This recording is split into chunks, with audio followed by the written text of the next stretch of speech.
Good evening, guys, and welcome out to Revolution. This is part 2 of examining Mark Ward's which TR is the perfectly preserved one.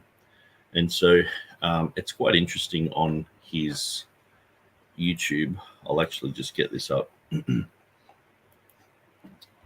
Where he has,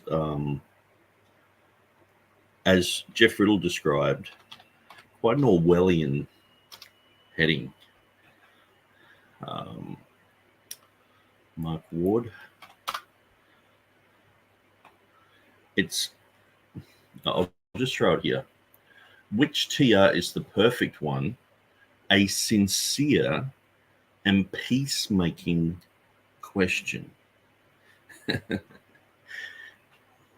Most people would say he's insincere, and most people would say he's actually not trying to make peace whatsoever. He's trying to stir up trouble. And so it's Jeff Riddle on Twitter said it's Orwellian, the title. Which TR is the perfect one? We've answered this. A sincere and peacemaking question. It's like, no, Mark.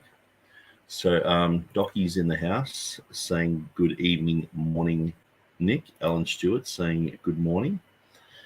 And so I'm guessing in the United States it's quite early there, maybe 6 or 7 o'clock in the morning. So it's just on 8 o'clock here in the evening. And so I think what we'll do, we'll get straight into this. And so in our part 1, Mark basically made a huge error, and it's so glaring. He compared the text of Scrivener with the 1550 Textus Receptus. So as I mentioned in the other video, what they're doing is they're just comparing Textus Receptus editions. Now, if I was to ask anyone, if they're in the TR camp, King James camp, whatever camp they want to label themselves as, if I was to ask them, do you think that all Textus Receptus editions are the same? I don't know anyone who's silly enough to say, yeah, well, they're all identical. Now, they might say they're similar, and even people who are completely uninformed would usually say something like, oh, yeah, well, they've all got value or whatever, or they're all, basically good. But anyone who has, bought a phone or followed, their favorite car, some people love, Alfa Romeos, Peugeots, some people love Cadillac, Chevys, whatever you're into.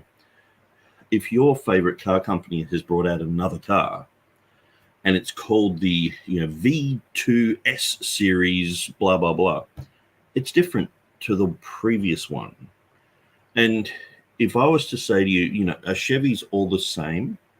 In the last 50 years, have they all been the same? You would look at me sideways and go, well, obviously not. But you might be a Chevy guy, You might be into whatever car you're into. It just seems strange that Mark's going this route where I don't know why critical text people grab onto these type of strange straw man arguments. And we're all looking confused at these people, like, why are they saying this? And Mark actually thinks that this is like a bit of a gotcha moment where he's comparing the text of Scrivener with the 1550. And so anyone knows, and, basically I was holding up the Trinitarian Bible Society text last time, and clearly in the beginning of it, they clearly say it's from the 1598 text. And so that's where it's from. It's basically from that. And as I said, Scrivener did a tiny little bit of pinch of salt over it in 1881. And it sort of got reprinted like this by the Trinitarian Bible Society, and the rest is history. But at the end of the day, I don't know why he's comparing TR editions like against each other. Who is this debunking? like as I mentioned, I think it was Doug Wilson in a debate with James White. He said that he follows the 1550. And even James White was a bit weirded out by that. Like, oh, that's different. I've listened to D.A. Waite stuff for a long time. I probably haven't in the last 10 years or so, but I used to listen to quite a lot of his stuff. And he never said the 15. He would say the 1550 is good, but it's not the TR that he would defend. Now, in a sense where it's like us looking at the Geneva Bible or the Bishop's Bible, we go, yeah, they're good, but they have errors in them. And so you wouldn't just go, well, I'm like, say, Mark Ward, if he was going to debunk the King James, you wouldn't just get the King James and compare it to like Coverdale and go, well, there's a difference there, and expect people to go, oh no, like what are you expecting? What are you expecting our response to be? To go, oh no, the Scrivener text and most probably all of these issues, or except for the ones that I've pointed out on my website so far, all of these issues are basically just a different edition of the Textus Receptus. Beza did 5 editions after Stephanus, after he passed away. He did 5 editions. His son Henry did an edition. Hutter did an edition. So why are you going all the way back to that? And what is the response that we are supposed to have? I just can't understand it. Like I literally can't fathom why Mark Ward is talking about this. It's like me comparing the NA28 with the edition of Tischendorf in his 1872 edition, his October, I think it's the 8th edition. If I was to compare those two, who in the critical text camp would go, yeah, Nick's made a really good point? Well, you would just go, yeah, well, who's using that? Who's using the 1550 now? A few people did, a few scholars did. The Walton Polyglot has the 1550 in it. The Texter Mill, he's 1707, they use the 1550. But apart from that, it's like most people today, and with the issues that are surrounding us today, we're like, okay, where's the Bible? Well, the King James is based upon the text of Beza. So we're going back to Beza's text, and this is primarily Beza's with a tiny little bit of Scrivener salt sprinkled on top. I just can't understand why he's pitting this against the 1550. It just doesn't make sense. Like if I was pitting the NA28 against Tischendorf's text, who would be benefited? Who would be debunked? I just can't understand who is being benefited by showing these issues, different issues. But he's like, oh, the TR's got differences. And it's like, yeah. Are you teaching me this? Or, just read the only 2 pages in the Trinitarian Bible Society edition that are in English. 2 pages. It's almost like 1.5. Maybe I should just read it. I might just read this and then we'll get into the video. The Textus Receptus printed in this volume is the Greek text followed by the translators of the English authorized version of the Bible, first published in the year 1611. Its relationship to other editions of the Greek text printed in the 16th and 17th centuries is shown in the following paragraphs. So this is all about other TR editions. Okay. The first edition of the Greek text to be published was that of Desiderius Erasmus, printed in Basel in 1516, which was followed by his editions of 1519, which was also used by Martin Luther for his German translation. Erasmus also published editions in 1522, 1527, and 1535. the last two of which included some changes from the Complutensian polyglot. The New Testament portion of this polyglot Bible of Complutum, or Acala in Spain, was actually printed in 1514 but was not in circulation until 1522. Christopher Plantin reprinted the Complutensian text in Antwerp in 1564, 1573, 1574, 1584, and 1590. It was also printed in Geneva in 1609, 1619, 1620, 1628, and 1632. So you got a few different editions of the TR just mentioned there. Simon Colonaeus, a printer in Paris, published in 1534, an edition based upon those of Erasmus and the Complutensian Greek New Testament. This work of Colonaeus was never reprinted, but was superseded by the more famous editions of his stepson, Robert Stephens, published in Paris 1546, 1549, 1550, and 1551. The edition of 1550, also known as the Royal Edition or Editio Regia, which is basically the King's edition, the Royal Edition, because he was the King's printer, followed the text of the 1527 and 1535 editions of Erasmus with marginal readings from the Complutensian polyglot.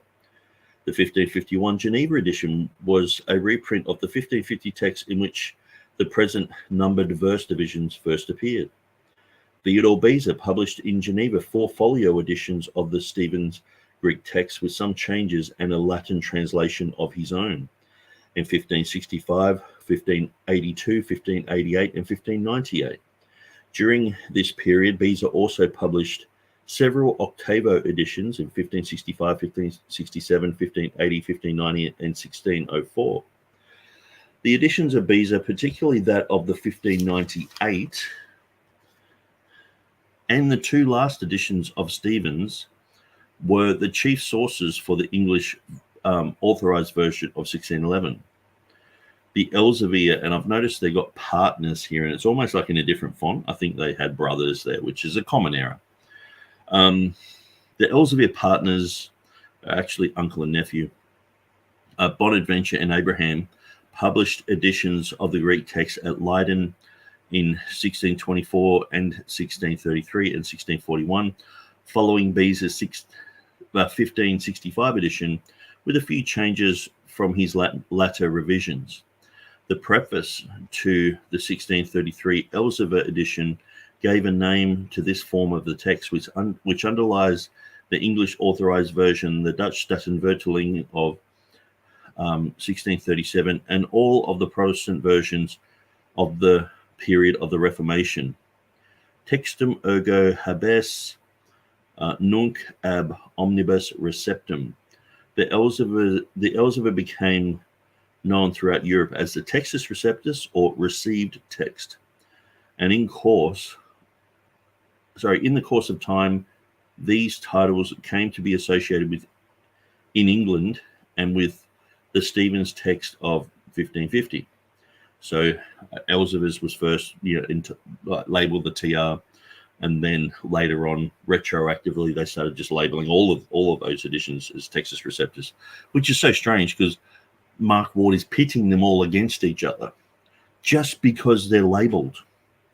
If I said English Bibles, English Reformation Bibles, and it's like, let's just pick out any English Reformation Bible and find a difference and go, see, there's a difference. People are supposed to go, oh, don't follow the English Reformation Bibles. Don't follow the King James then. It's like, what's your outcome? What are you expecting our response to be, Mark? The editions of Stephens, Beza, and all the Elseviers all present substantially the same text, and the variations are not of great significance and rarely affect the sense.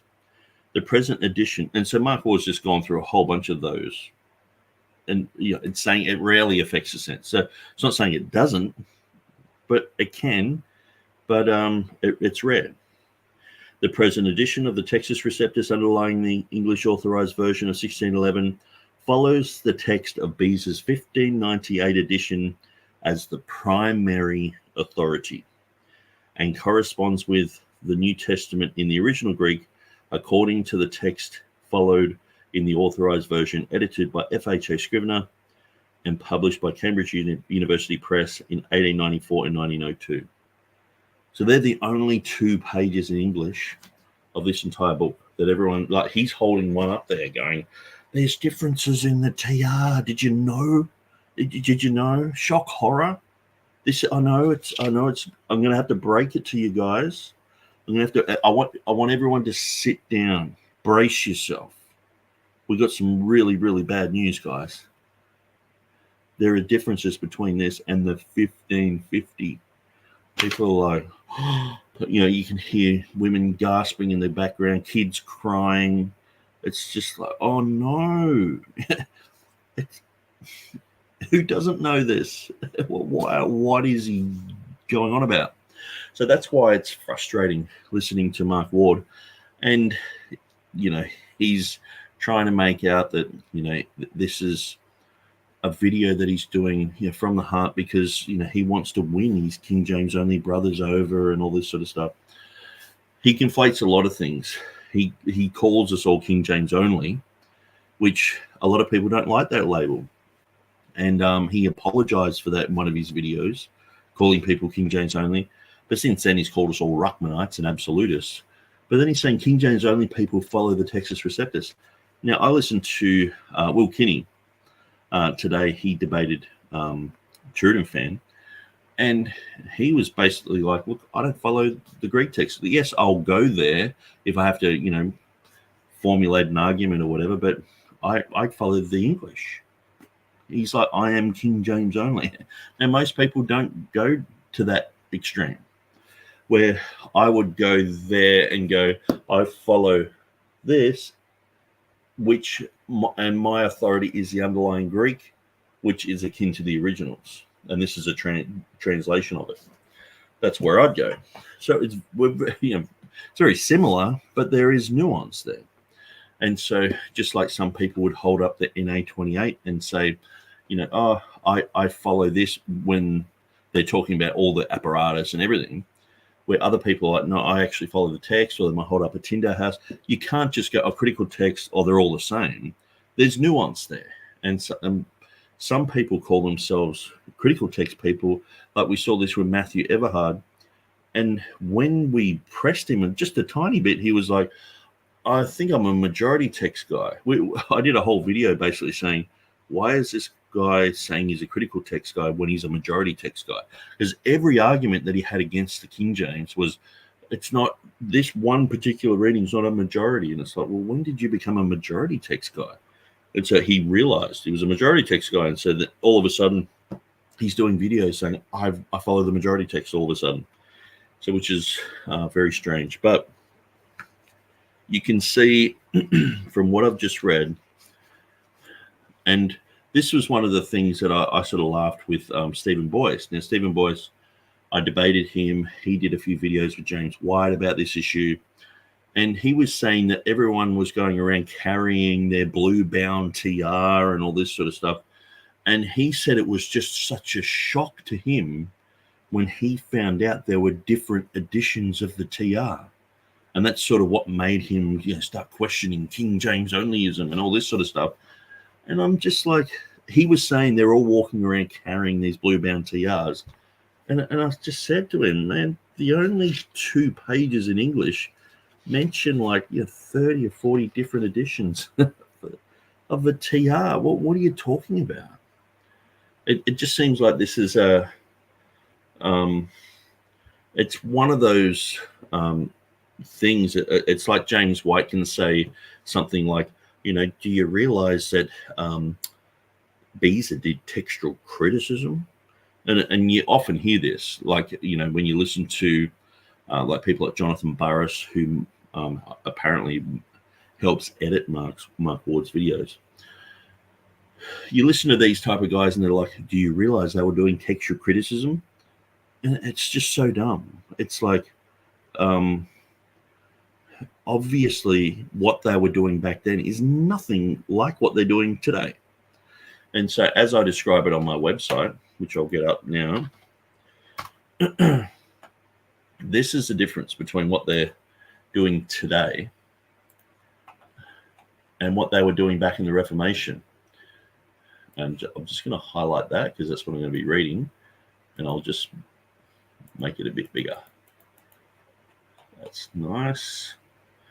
Okay, so modern textual criticism is focused on a narrowing of the field to a few corrupt and rejected manuscripts, sidestepping the huge amount of Greek and Latin manuscripts and the early church witnesses as unimportant, only to be used when they can be referenced to try and give some support to the Vaticanus primary corruption.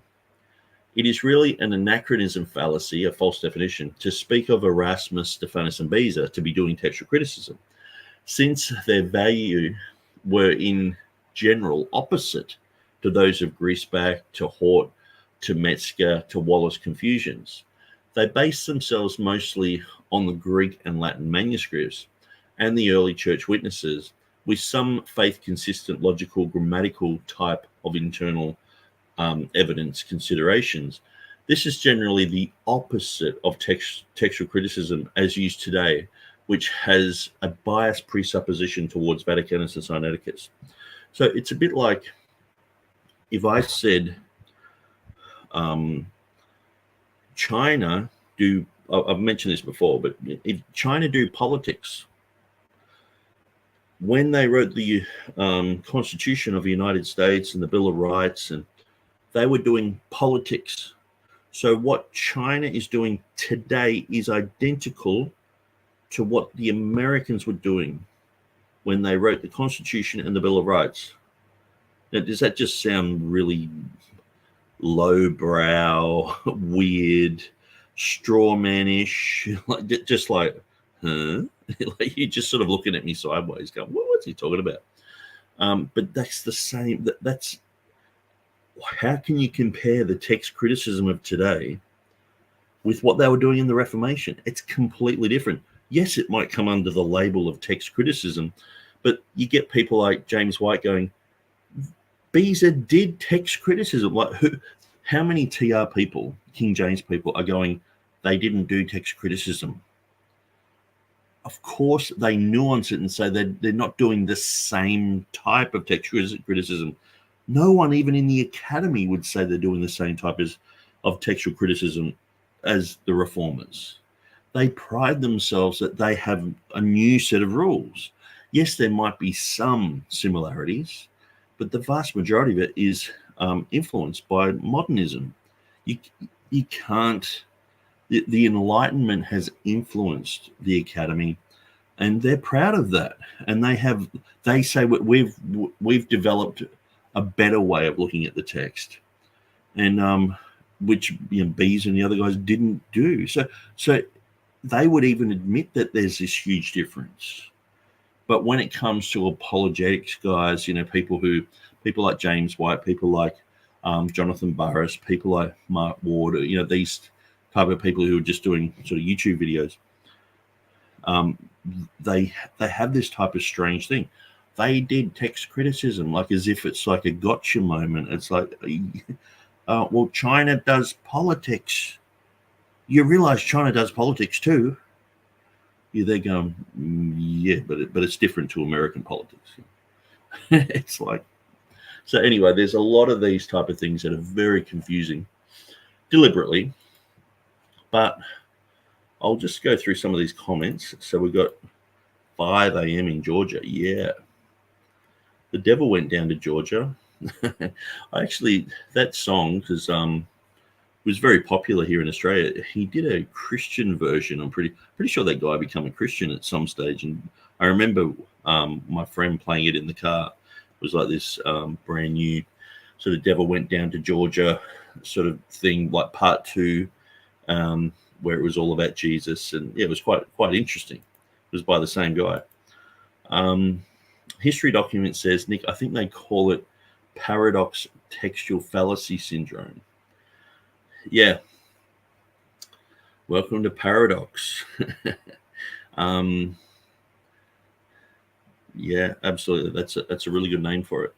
Hudson says, did you have time to watch any TurretinFan on the King James? Yes, I listened to the entire thing. I sort of felt that most of those things that they talked about have been answered in previous debates. I mean, me and TurretinFan have done complete debates on Easter, on unicorns, on a bunch of other stuff, and it just, there was probably only about 25% new material, like satyrs. And I know we'll sort of like, well, the satyrs are demonic beings. I'm more of I lean more towards that it's just another name for a goat, and that's it. It's not a demonic being at all. But that's where me and Will would differ with that. But at the end of the day, I just didn't find anything really new with it. It would have been good to maybe have gone through, because I guess we've done plenty of debates just on the King James versus this, or should the King James be updated, or should this happen? And it's like, I think people get a lot more out of the debates when they're very specific. 1 John 5:7, should it be in the Bible? I'm looking at is Easter, an appropriate reading in Acts chapter 12, verse 4, or should unicorn, is that a mistranslation or whatever? Because I think by just focusing on one area, people tend to throw a lot more scholarship into that. Where I find with these ones where sometimes you could sort of tell that they didn't really know where the conversation was going. It sort of had a brief sort of outline, but it's sort of like it could have gone to any verse at any time, and it doesn't make for a very educational experience for those listening. Like, I mean, basically, I listened to the whole thing and didn't learn anything new, and I don't think many people did. I think people. I'm not saying that things Will said weren't good, but I'm just sort of like, well, there are plenty of verses that they could have gone to and fought over. The last 12 verses of Mark, Pericope, Adulterae, even the Comia Hanium could be done again. I've gone through that, but the guy who I debated wasn't really that good. He was just a modalist who just wanted to promote modalism. But yeah, so I went through the whole thing today. Alan Stewart said, win is to what? No Bible. As the American proverb, can't beat something with nothing. Yeah. Where was Mark Ward's Bible in the Reformation? He's like, which TR edition? We'd just say to Mark Ward, which Bible? Which Bible? He's like, all of them, but they contradict. And I think having contradictions like that is way worse a problem than any false friend he's ever going to find.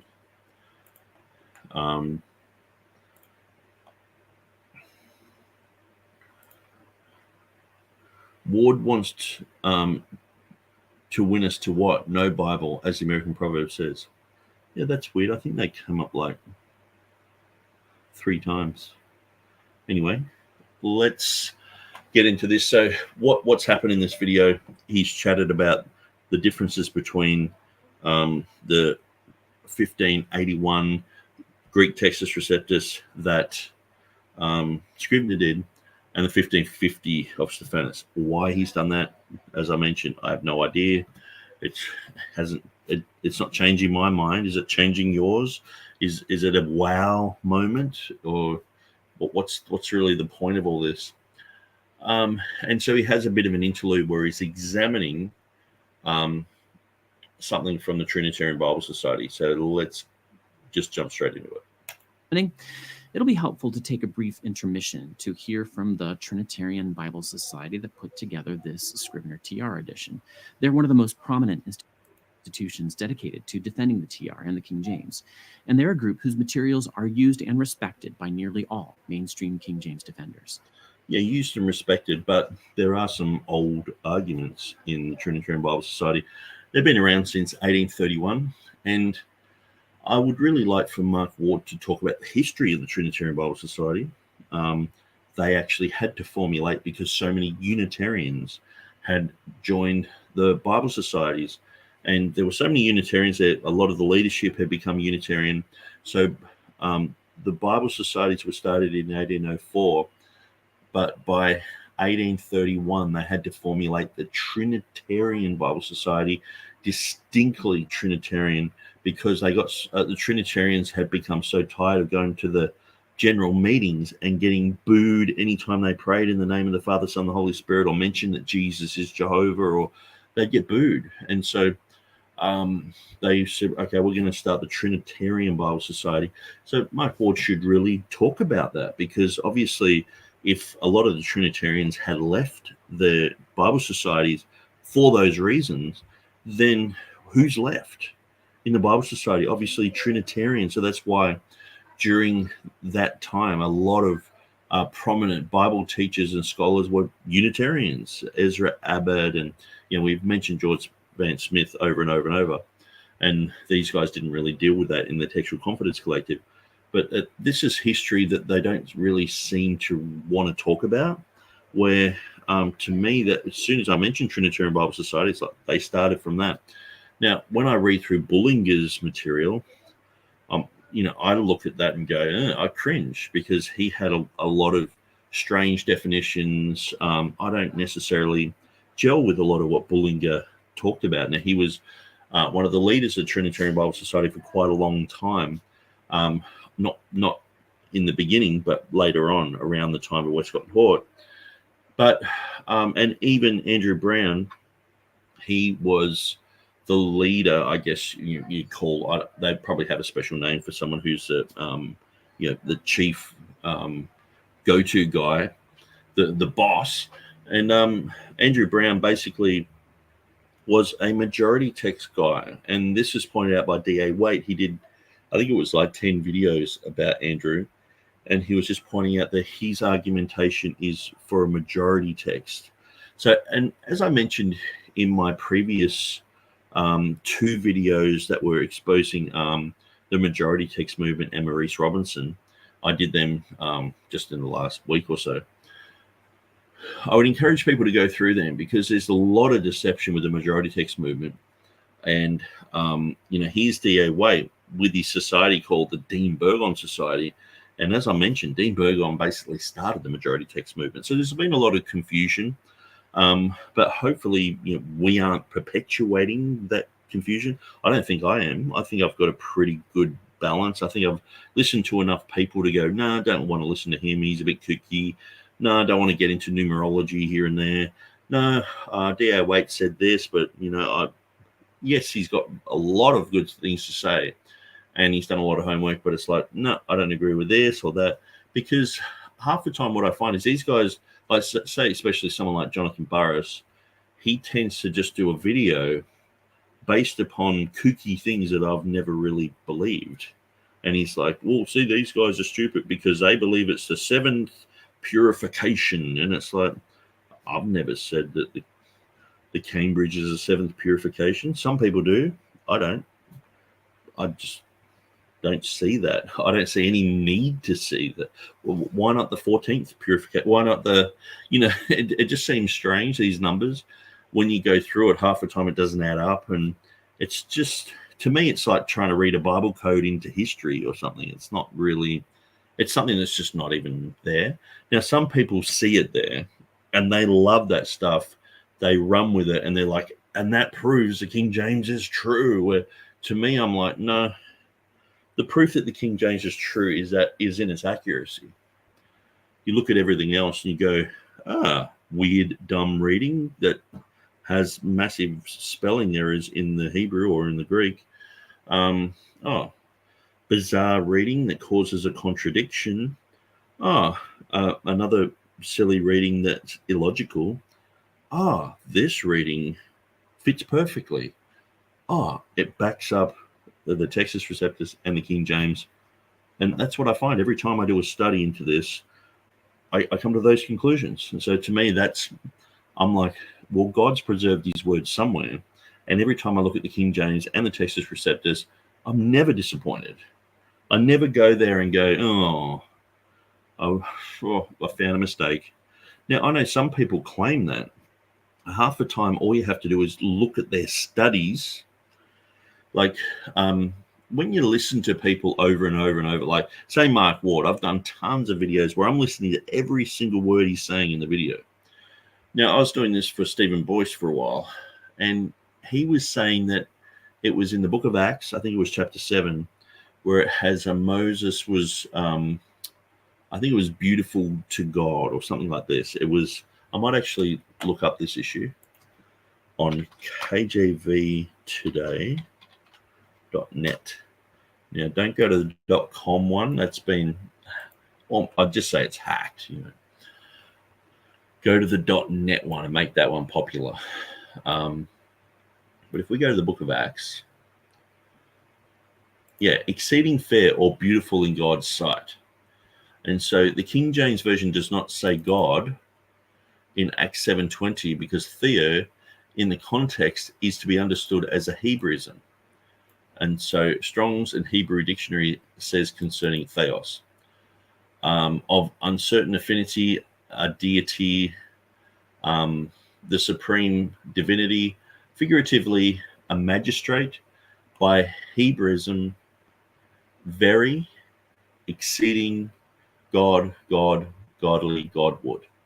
For example, the Hebrew word, that's Elohim, is translated exceedingly in Jonah 3:3 in many translations. So all of these, KJV, NASB, ESV, NRSV, and New King James Version, the context in Jonah 3:3 is clear that Nineveh was an exceedingly large city of 3 days' journey, not a city of God. So the city was stooped in sin, and wasn't a city considered large by God. All man-made cities are minuscule in God's sight. The Septuagint, carrying Hebraisms over into the Greek, translates this portion in Jonah 3:3 as megale to theo, large to God, which idiomatically means exceeding great, large. Likewise, Luke, being familiar with Hebraisms, used a Hebraic expression in Acts 7:20, even though he was writing in Greek, just as to theo in the Septuagint Greek of Jonah 3:3 means exceeding. To theo in the Hebraic Koine Greek text of Acts 7:20 also means exceeding. So it's a very, very small little article, but that just explains quite a lot. Now, Stephen Boyce said that the word, I'm just trying to think of what the difference is. I might have to actually go there, Acts 7:20.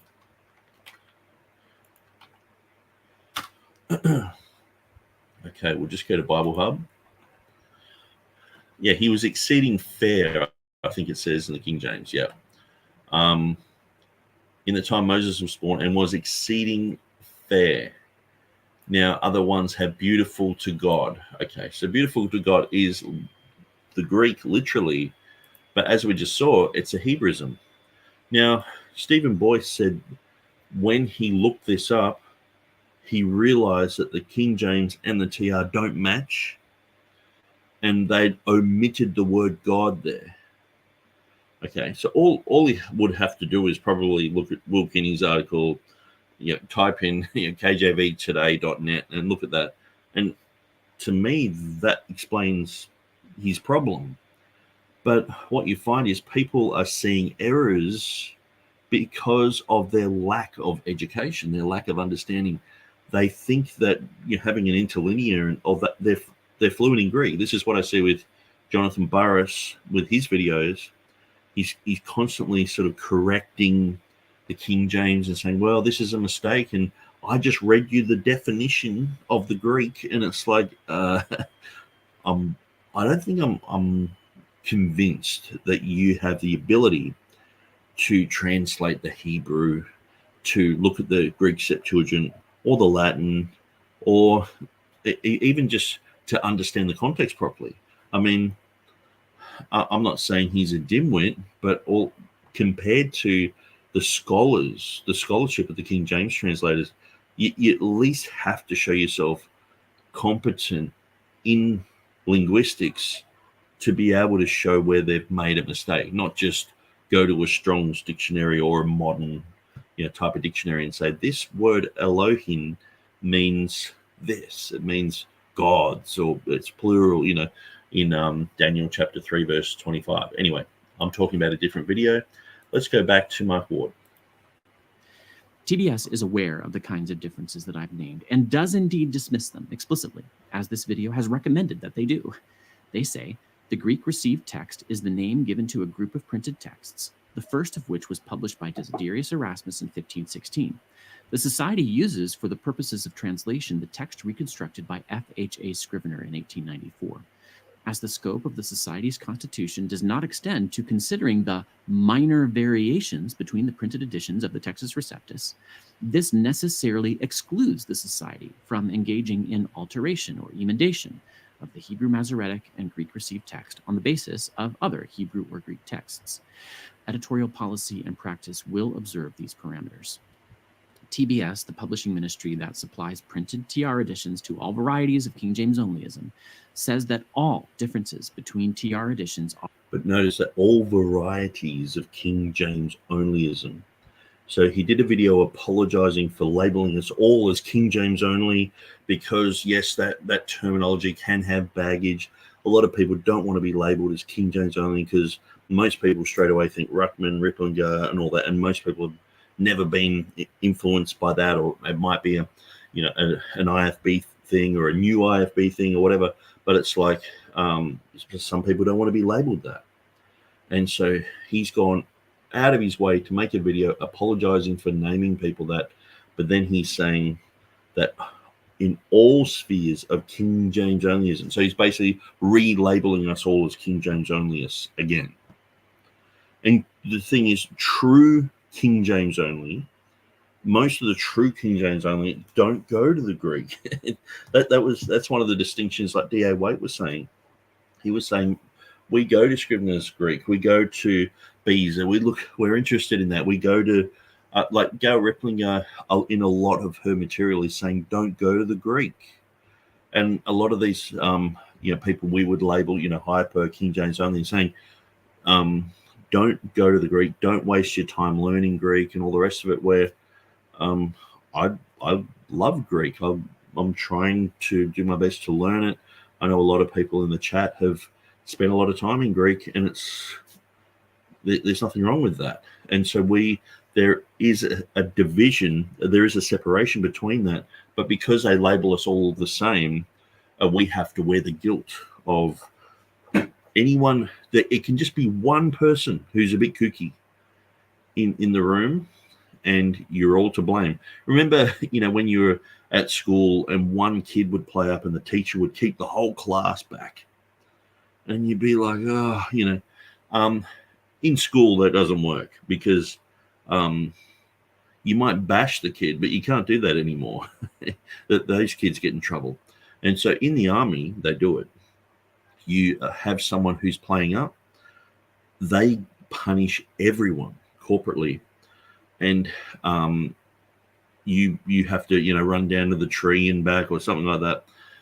And when you come back, if they're playing up again, everyone else has to run down. And what happens is usually people start going, hey mate, stop playing up, we're all getting punished for this. And that actually corrects that guy, because sometimes leadership knows that nothing else will correct the person except for peer group pressure. But it might work in the army. It doesn't really work anywhere else. And why should we suffer? Why should we? I mean, it's sort of like we have this problem with the term racism. Okay. Now, Mark Ward, in his book that he's reading, the only footnote that he's got referencing me, he said that basically I liken the term King James Version onlyism to the N word. And that's all he's gotten out of everything that I've ever said. That's all he's put in his little book there. or in his article, which is quite amazing. But I was clearly making a point, because if you're an Irish guy and you move to the United States, what guilt should you wear, in a sense of, if there is any guilt to be had, for slavery? What guilt should a guy who's just moved from Dublin, what guilt should he wear for slavery? They didn't have slaves. Most of the time, their ancestors were slaves. There was a huge Irish slave community, and the English treated the Irish very poorly. Even here in Australia, most of our real radical outlaws and bushrangers and people who were shooting police and doing bank robberies, they were Irish, because they just got, most of the time when you read their stories, they got pushed to the brink by the British. And so they were just like, well, what are we going to do? It doesn't matter if we're doing the right thing, we're crossing every T, dotting every I, we're doing everything right. These police are still hassling us. They're throwing us in jail for no reason. They're shooting at us. So let's just become the criminals they think we are. And so there was a guy called Ned Kelly, and a very interesting story if you want to Google it. But he actually came against the British, because we were a British colony for a long time. And but at the end of the day, what guilt should an Irish person have for it? It's like someone from China moving to Japan, okay, and living in Japan and becoming a Japanese citizen, and then having to wear the guilt of World War II. You would say that's ridiculous, that's stupid. But it's actually, what they're doing is they're trying to make it's called the group association fallacy. They're trying to make us all part of one group. If one person does something wrong, we're all to blame. If Steven Anderson does a video tomorrow saying he wants to shoot someone, or I would recommend people stay away from Steven Anderson. One of his sons just recently came out, did a video saying that his dad was physically abusive to them, would smash his eldest son, smashed his head so bad that you could see the bone, had blood all over him, and had a blood-soaked t-shirt and was out mowing the lawns, bawling his eyes out. That's the sort of monster that you're dealing with. And so, but the thing is, I'm exposing that. I'll warn people about this guy, but because he's a TR guy, he's actually a confessional bibliology guy, we have to wear the guilt for that. You know what I mean? This is ridiculous. Why should I have to wear the guilt for anything Gail Rippling has ever said? Or, anyone, even someone who I've read and learnt from. I mean, like I said, I can read through Noam Chomsky's material, but I don't agree with the guy. He's full on in the left. He's left field. I can read all of Chalmers Johnson's books, very informative about details, but it's like he was on the left as well. He was in Berkeley. And so why should we have to wear the guilt? And these guys don't seem to have any shame or any guilt to be even associated. They're like part of the group, where we're not even part of any group. These guys are like, we're part of the academy. We're supporting the NA28. We think Bruce Metzger's a great guy. What a great scholar. Westcott and Hort were great. They just did a whole series on them, defending them. And it's like, yeah. So anyway, I just find it really strange that just anyone can pick up a King James Bible, behave like an idiot, and we have to wear the guilt of that. Any preacher can say some sort of strange thing, and Mark Ward will do another video on it and just tell us how we all should feel ashamed, in ourselves for being part of such a group. No, Mark, we're not part of a group. We're not part of a cult. We are free thinking people who are just looking at the data. It's like a group of mathematicians who've just figured out 1 + 1 = 2, and we call ourselves the 1 + 1 = 2 club. And that's it. We've just figured it out, and we're all independent people who've come to the same conclusion. Now, how we got to that conclusion, it might, some people have come out of, hyper King James only. Some people have come out of new versions. Some people have come out of critical text. Some people have been exactly where Mark Ward is, and they've come out of that. Now, some people have come through TR onlyism, and that seems to be where I've come from. But we are all in agreement. We know where the words of God are. And we're like, well, the Bible promises the words of God are going to be somewhere. Is it in Pickering's 35? Is it F35 or is that a gym? I'm getting confused. Anyway, let's continue. Are minor.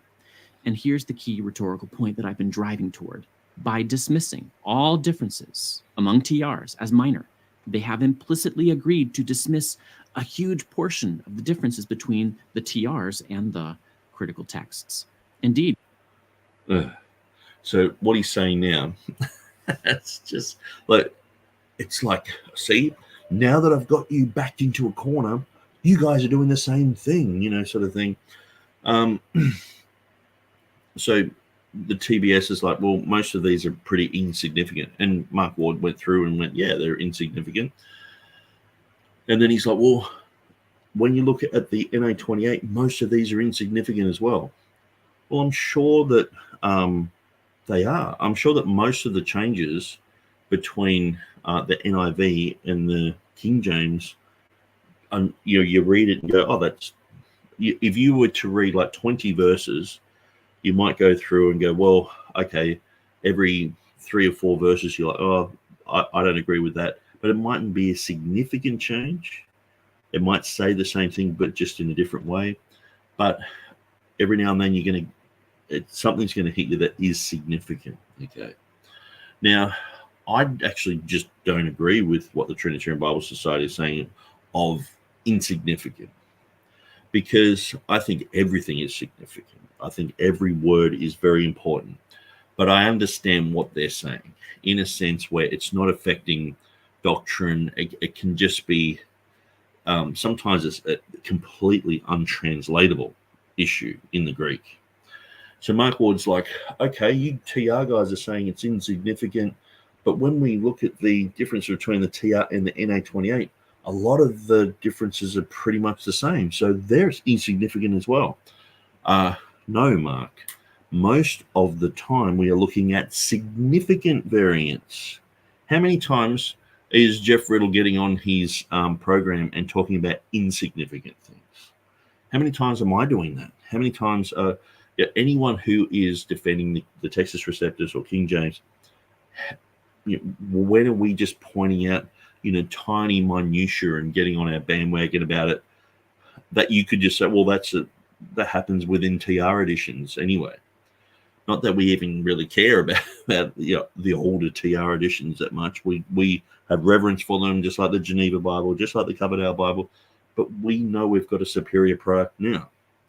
And so, but Mark's trying to make out, and notice he's trying to make out there's 28 editions of the Textus Receptus, because this is the NA 28. The United Bible Society text is 28 editions. So he's actually he's not being honest here with how many editions. He's just made it up to 28. And this has been pointed out by Jeff Riddle, and I think Bryan Ross has also talked about this as well. It's just unnecessary. Why are you doing that? And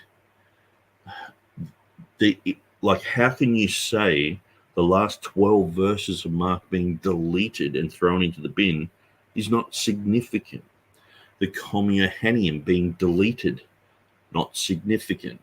The 12 verses of the Pericope Adulterae, the woman caught in adultery, not significant. The angel that stirred up the waters at the well in John chapter 5, not significant. 42 English words they just deleted. I could go through and talk about so many. There's 2,900 less words in the text that he's holding here than when you compare it to the Textus Receptus. 2,900 less words and 8,000 changes. Now, I'm sure there might be 500, maybe 1,000 words that it doesn't really mean that much. Okay. But catch us talking about that sort of stuff all the time? No, we're talking about important variants that affect doctrine, that affect Christian living, that cause, like, but see, the thing is, half the time, it's in the eye of the beholder of how important these things are. Because someone would see, say, the issues in Matthew chapter 1 with the genealogy there as completely unimportant, where I've shown, and I think a lot of people who are in the chat know about my Matthew 1 studies with Genesis there, with the 2 news or the 1 new, it makes a huge difference. And so when you go to verse 18, there's a change from Genesis with 2 news to Genesis with 1 new, and then they try to make this synonymous with Matthew 1:1. So that's why it becomes Jesus's genealogy instead of Joseph's genealogy, which is a huge attack on the virgin birth. It's basically, it's not the genealogy of Jesus Christ whatsoever. It is the genealogy of Joseph, whose line was cursed. And if like, even answers in Genesis have come to the same conclusion that I have. And so that wouldn't be seen as a significant variant to most people, because they don't know how far that goes. So I've studied that for years and years and years, and I've at some stages I've called out to lots of people going, am I seeing this right? Because the more that I get into this, the more that I see that this is just a huge issue, and it's to do with one letter in a word changed. And this is a huge issue. And so when the TBS are like, well, they're insignificant, I'm like, no, I've found when I go through these things, they are significant. When you're looking at eschatology and you're looking at differences between the critical text and the Textus Receptus in the book of Revelation, I'm like, hang on, that, I just know when sometimes even King James people, they're talking about eschatology and they're saying stuff that only fits in a critical text Bible view. So they're getting their information from someone who doesn't read the King James, and they're saying it while they're holding a King James and saying they got it from there. And I'm like, no, you didn't get it from there, because I know about the variants in the book of Revelation. So anyway, I that's why I'm saying I wouldn't agree with the Trinitarian Bible Society that these are insignificant variants, because they can change things. And see, to me, when I look at the Textus Receptus that underlies the King James, and I compare it to earlier TR editions, I'm like, well, thank God it got changed. That's all I say. Where Mark Ward's sort of like, oh, there is a change there. That means that your text is unstable or something like that, or we need to feel bad about ourselves. And I'm like, no, I'm not following that older text. I'm following the underlying Greek text of the King James Version, which has the correct reading there. And that's one of the things, like Beza, especially with Revelation 16:5, he nailed it. And I've written a book about it, so I think I know what I'm talking about there. But it was interesting to listen to TurretinFan today, because he basically gave my actual position, which I wasn't expecting him to do. And he said that Beza said he had an ancient manuscript of good faith. And I'm like, because I've just gone through 20 of his videos, very lengthy, long videos. I've made 30 rebuttals to his videos. And oftentimes he was just at loggerheads with everything. It was sort of, it made his videos almost redundant, because he was just coming against everything. Like if I said, okay, I'll pull this book off the shelf, and I'm like, the first thing I'm like, no, that's wrong. And the second thing, no, that's wrong. Third thing, no, that's wrong. Fourth thing, no, that's wrong. You sort of like, well, is there anything right? And that's what I kept saying to TurretinFan, like, am I saying anything correct? Because what I found with the unicorns issue, everything I ever said was just wrong, and it just gets sort of tiring, because it's like, I'm sure that I would, even a broken clock's right twice a day. The Easter thing, no, wrong, and that's probably the flaw of TurretinFan, that he does that and doesn't turn around and say, yeah, I can see how someone could come up with that conclusion from there. Now, he does seem to later on admit things, which he seemed to do in the debate today, but he basically gave my position and then turned around and said, there's no manuscripts for it. And I'm like, you're leaving out the whole concept of the nomina sacra and everything. But anyway, we've got a few comments here. So Desert Fox says, in my opinion, Bible choice is a faith-based proposition, but I must say that honest student will find more than enough evidence to make the proper decision according to what one hopes for. Hebrews 11:1.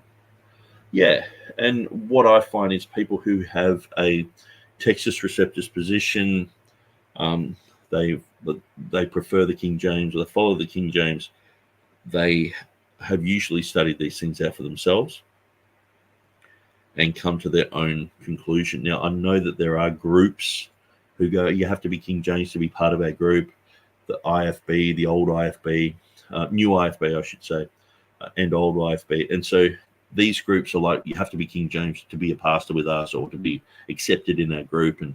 And so that can cause people to be, you can get the odd church here and there that they don't really know all the details. They're just saying, oh, it's the best Bible, and oftentimes we say it with a southern twang or whatever. But, people who really know their stuff, do articles on this material. I mean, like someone like Jeff Riddle, someone like Taylor DeSoto, Dane Johansson, Christian McShaffrey. These people have studied this stuff out for themselves. They're not just doing it because they're part of a group. They could easily just grab an ESV off the shelf and continue on with their lives and have a merry life, but they know that there is truth in the Textus Receptus and in the King James that's not in the ESV. It's not in the critical text, and so they're siding with truth, really.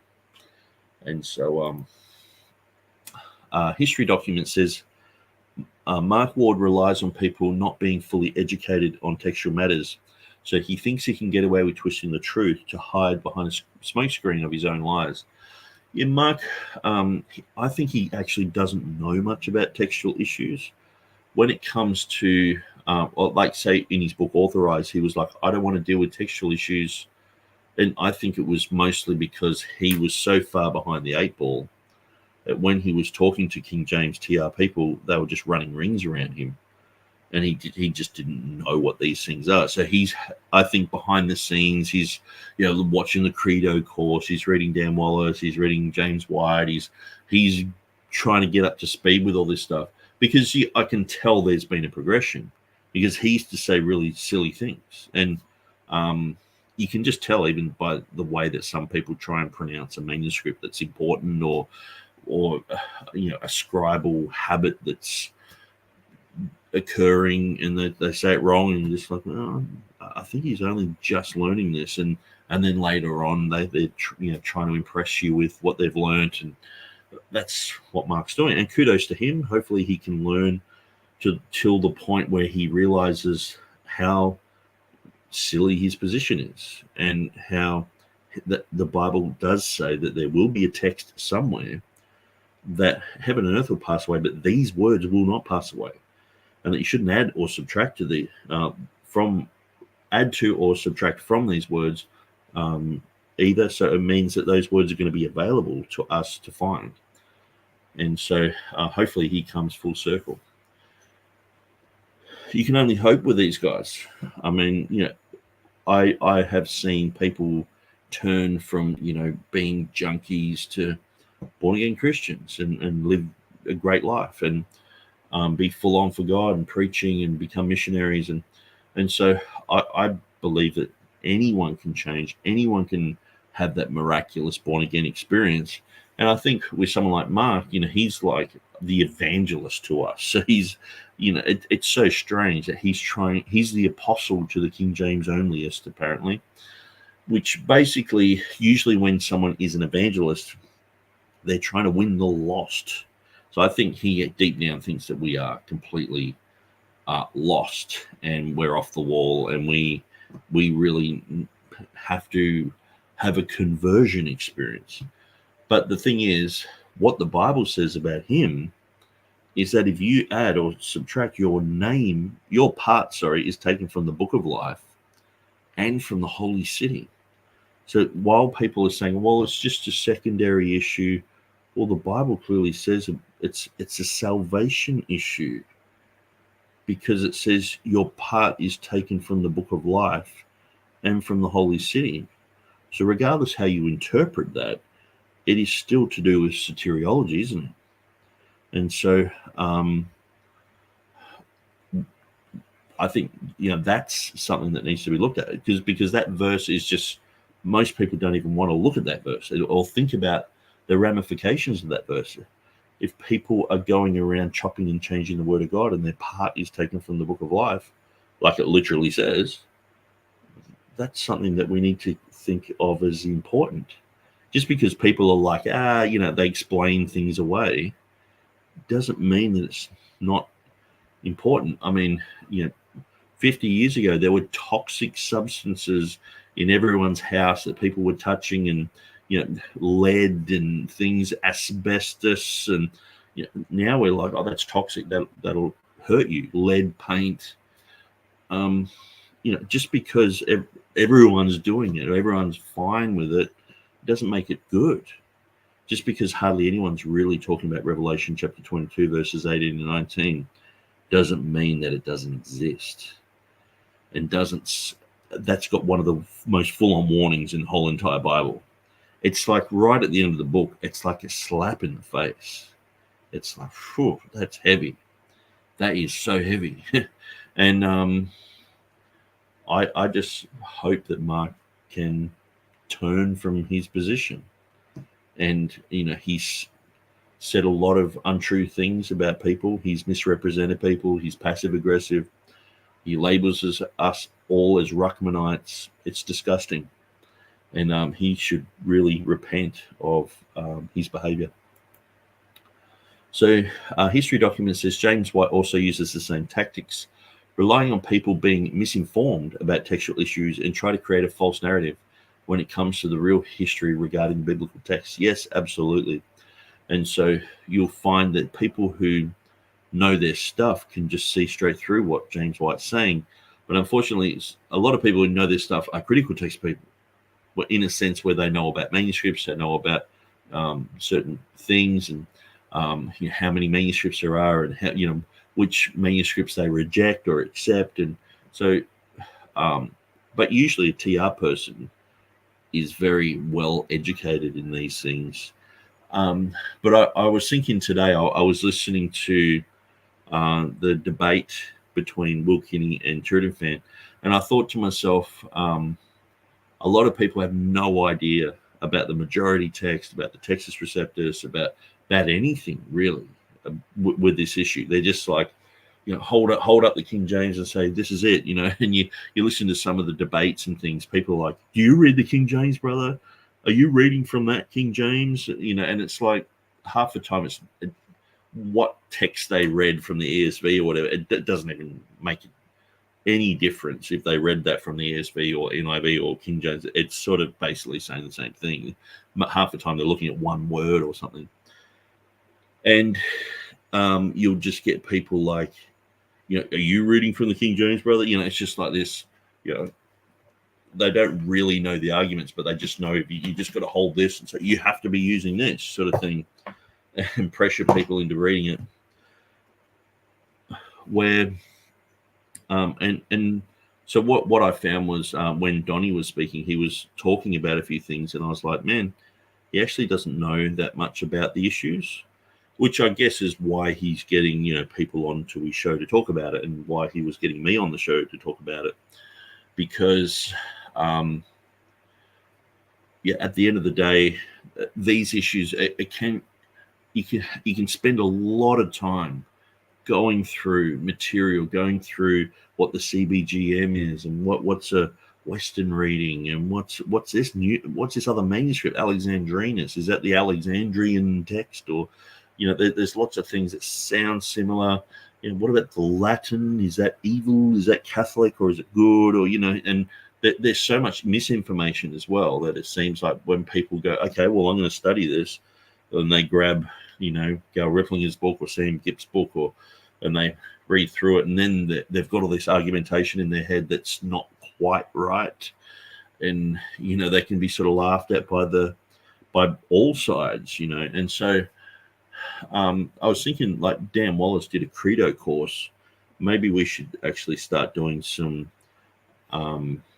courses on how to basically just educate someone from day dot, like almost like a new believers class, but going right up into the technical issues, like what is this and what is that, and what's this manuscript, and what's in, going through the major issues, so that people, if they don't follow it through for the next, however many years it goes for, if they miss a few, it's like it's not going to be a huge deal, but it's like there's a need there for people to know things, and for things to be simplified as well, because I can even be talking about all this stuff when I was talking about the majority text stuff and Burgon and Scrivener and all the rest of it. A lot of people would have been going, who is Burgon and who's Scrivener and who's the TR? What is this? And so explaining the history of the text too, it's very important. So we've got a guy called Lan Astrom here. I'm not sure what he's saying, but let's go through some of this. That would only apply to books that state though they write. Okay, I'm not really sure about that one. Author of Matthew isn't the author of Luke, for example. State they write. Okay. That state things should change. Cool. I'll keep reading through these, and hopefully we can get to exactly what you're saying. Since Jesus said it about his words, why would it also apply to the words of Paul and Peter? I don't understand how you cross that over to other books by other authors. Okay, well, we view the Bible as one cohesive book that is inspired by God, and so unicorn versus rhinoceros, LOL. They both came to some agreement in that debate. Yeah, not really. They were agreeing on just like, you don't have to read the King James to be saved. And they're like, oh, we're in agreement with that. And then half the time people are asking questions about the Apocrypha. And Will Kinney's just like, well, I agree with what TurretinFan says, because TurretinFan doesn't believe the Apocrypha either. And it was sort of like, oh, we're in agreement. But it's like, pretty much in all these peripheral issues, not the King James issue. That state, nothing should change, like Matthew and Revelation. So Bryan Ross is in the house saying hello. Hey, Brian, good to see you. I used to think the same thing, but it doesn't work like that when they have different authors. Okay. I understand that God has inspired the text, but there is also the element of the author, the human element of the author that does creep into the text, and that's part of God's design. His sovereign design was to do that. And I understand what you're saying. I mean, you read the book of John, it's very different to reading the other Gospels, and that's on purpose. And so, I think it's very, very important to actually point out who wrote certain books, because if Peter wrote 1 Peter, 2 Peter, you're looking at all the history of Peter as well, and you can go through and see on the Mount of Transfiguration. You can see, Peter denied the Lord. Peter, there's this history that goes along with those books, which is very important. Even John with the book of Revelation, understanding who John was, very close to Jesus. But then you see this glorified Jesus with eyes of fire, and he's terrified. It's quite amazing how different Jesus is in the book of Revelation when he's coming on a white horse with the word of God written on his thigh, and or King of Kings, Lord of Lords written on his thigh, and it's like John's just in awe. Like it's not the same lamb who he was leaning against in the feast. And so very important to look at all the different authors, but every word of God is inspired. Nick, it would be great to see an in-depth textual debate between you and James White. Yeah, I challenged James White to debates. I even went face-to-face with him when he came to Australia, and I offered to give him my book on Revelation 16:5, and he refused to take it. So, he publicly said that he would never read my book. Like, for no real reason, just like, no, I will never read it. And then he went on to say I was desperate. I was just said a whole bunch of stuff, and like made out that I'd traveled like halfway across the world to see him or something. I was living in Pakistan at the time, and I came back to Australia, and then I saw James White was coming to Brisbane, which is our next main capital. Now, I used to the guys who ran the program that James White was speaking at, he was speaking about Islam. I used to street preach with these guys for years and years and years. And we'd all gather together either at the Gold Coast or at Brisbane in the mall.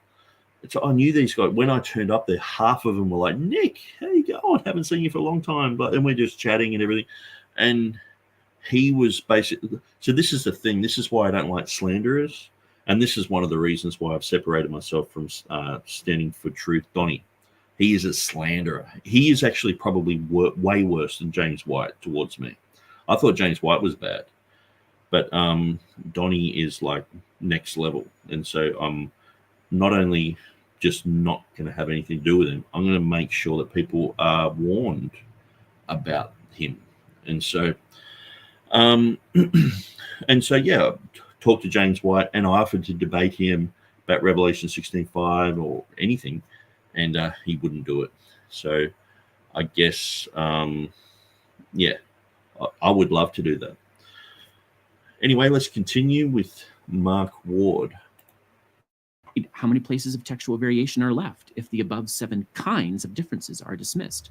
Every kind of difference visible between TRs is visible too between the 2 major exemplars of the TR and critical text traditions, namely Scrivener's TR and the Nestle-Aland 28 as of this recording. As for category 1, there are many and significant spelling differences. Notice he said as of this recording, because the 29th could come out at any moment, and his video is redundant, and then they've got another 10 readings that they've got to try and defend, and they'll just defend them. But what's amazing is CBGM comes along, causes the reading in 2 Peter chapter 3 verse 10 to the Ook reading, and James White rejects it, Stephen Boyce rejects it, everyone rejects it. So do you have much confidence in the CBGM and the future readings that they're going to introduce into the text? Between the TR and the critical text, such as David. He's going through like David, or like a spelling of David. David or Dawid. Obviously, it's the same word. But why isn't he going through the last 12 verses of Mark and the 2,900 omitted words, or the 8,000 changes and things of substance? So this is what I find with Mark Ward. When he talks about things no one else is really talking about because they're not worth talking about. It's like if you rang up Mark Ward, if he was working for the local city council, we call it here in Australia, but like the people who would fix the roads. If you drove out in your car and the potholes were so bad that you had to ring up and say, look, it's almost undrivable. And Mark Ward came out and only took pictures of where the road was good and said, look, you should be thankful. Look here, there's a nice bit of road here. It's still got the paint on it and it's still fine. And it's like, yeah, I'm not ringing up about praising where the road's good. I'm ringing up and telling you there's potholes. And so Mark Ward's like, you know, the differences aren't, if you go down to the minutiae, sometimes it's only just like trivial. And it's like, yeah, but who's talking about that, Mark? Why do you keep trying deceptively to say that there's no issue here, nothing to see here? Like, have you seen that, what's his name, Leslie Nielsen? I used to watch all his stuff before I was a Christian because it's just absolutely hilarious. And he has that scene, and I actually put it on the Textus Receptus Academy. I probably couldn't show it here or else I'll get copyrighted. But it has this scene where, you know, I think there's like a guy on a rocket and they've smashed into this gun shop and fireworks shop, and it's just exploding, and there's massive fire and people are running everywhere, bullets flying everywhere. And he's just there saying, nothing to see here, move on, nothing to see. But in the background, it's like World War III. And that's like Mark Ward. There is so much happening. And he's just like, nothing to see here. It's all fine. And we're like, 12 verses of Mark? Pricape adulteri, deleted. Comia hanium. God was manifest in the flesh, changed to who appeared in a body. The angel who stirs the waters, 42 English words deleted. We're looking at those things, Mark. We're not looking at the little patches of road where there's no potholes. And you've got to start living in reality, because we're looking at your videos, watching this, and just going, why aren't you dealing with the things of substance? And it's almost like you're afraid to. But we're just like, you're just checking. I mean, James White will just come out and say, yeah, they're Gnostic readings. You know what I mean? Like, what do you make of the last 12 verses of Mark? Are you just going to come out and talk about it? Or in the Textual Confidence Collective, it was like, well, there's only 2 portions that have these 12 verses missing. So that's not much. It's only 2. It's like, okay, well, I guess there's only been, 2 world wars. That's not much. It's like, well, what are you talking about, man? You got to live in reality. And you got to realize we're going through every word that you say. And we're churning it over, and we're squeezing out every little bit of information, and we're looking at it and evaluating it and comparing it to your last videos and making sure you're being consistent. And we're going through your videos, just pulling them apart. And that's just becoming so easy to pull apart, because half of this video is you comparing this with the 1550, which is completely unnecessary. It's like comparing the NA28 to Tischendorf. It's just who's going to be benefited by that. And then the rest of it, now you're going through all this minutia. Now, hopefully this gets better, because I actually can't remember how this video goes. I watched it. I think I watched it twice. Well, I listened to it anyway. But sometimes with Mark Ward, I can just vague out, because he'll just talk. It's like his lips are still moving, and it's like you tune into what he's saying, and it's like, is he actually going to deal with something of substance? And the thing is too, like, what is he trying to get across that I don't know, or that I should feel bad about, or like it's sort of like, let me, like I'll do whatever you want, Mark. Just tell me. Do you want me to repent? What do you want me to realize here?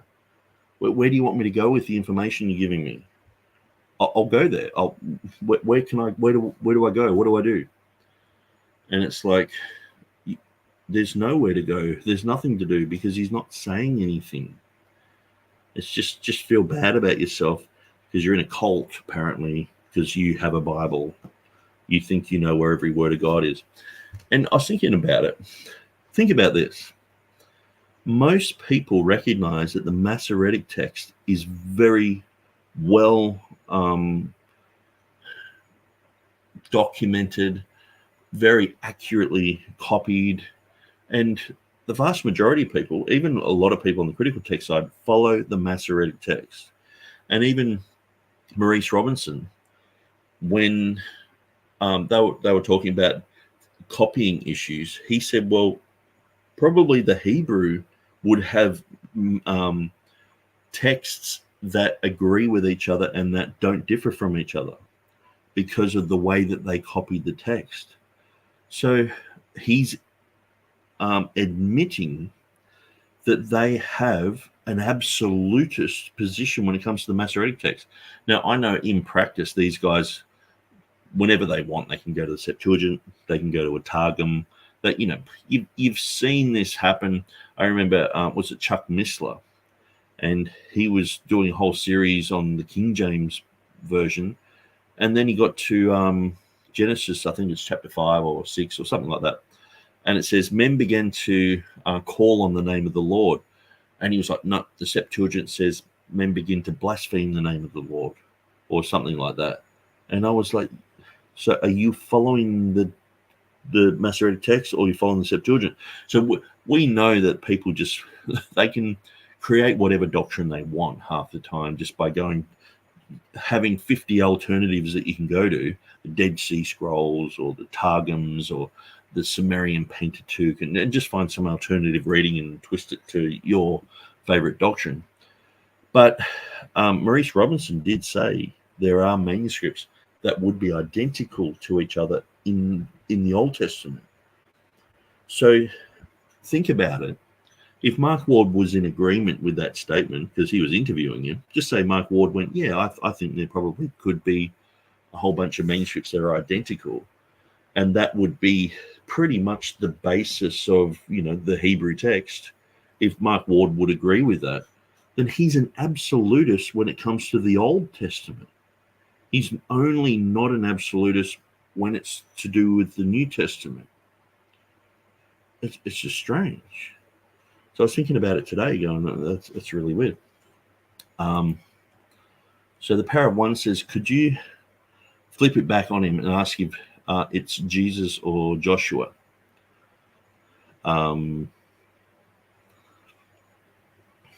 Yeah, so I'm not really sure how what that's got to do with here, but yeah. Anyway, the thing is, Jesus in the King James, it has. Well, I guess you're just looking at two names that basically come from the same Hebrew or Greek word. So Yesu or Jesus, which is Jesus, or Joshua. But in the King James, they actually only had Jesus. They didn't have Joshua in the New Testament. But later on, people have put marginal note. Well, I'm pretty sure the King James itself actually has a marginal note saying or Joshua, just so people know that it's talking about Joshua. But yeah. Okay, so let's continue. Bid and Scrivener versus Dawid and Nestle-Aland. As for category 2, there are many differences between the TR and the critical text, which a fastidious translator could reflect, but does not have to. Tois uranois in Scrivener in Matthew 23:9 could be rendered as a plural, in the heavens, which would distinguish it from in heaven, ha uranios, in the NA 28. Note, however, that the King James translators themselves actually opt to render the plural as a singular, presumably for reasons of English style. You're not English style, more so accuracy. Category 3, there are many differences in word order between the TR and CT that do not affect meaning. Dozens of times, the very example that I adduced earlier, Jesus Christ versus Christ Jesus, differs between these two. Consider also flesh and blood. Well, actually, Vines says there is a difference. And so if I can spot the Vines, I'll read it. But they say that one of them, here it is, Jesus Christ or Christ Jesus. So firstly, I'll look up Christ, C-H. Sorry about my rabbit trailing here, but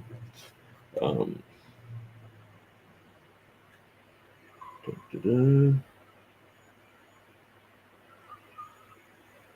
Christ, Christos. Okay, so it doesn't say it there, so it must be under Jesus. I do remember reading it, probably back in the 90s. It's quite amazing you can remember that it's in that book on this page. Okay, Jesus Christ occurs only in Matthew 1:1, 18, 16, 21, Mark 1:1, John 1:17, and so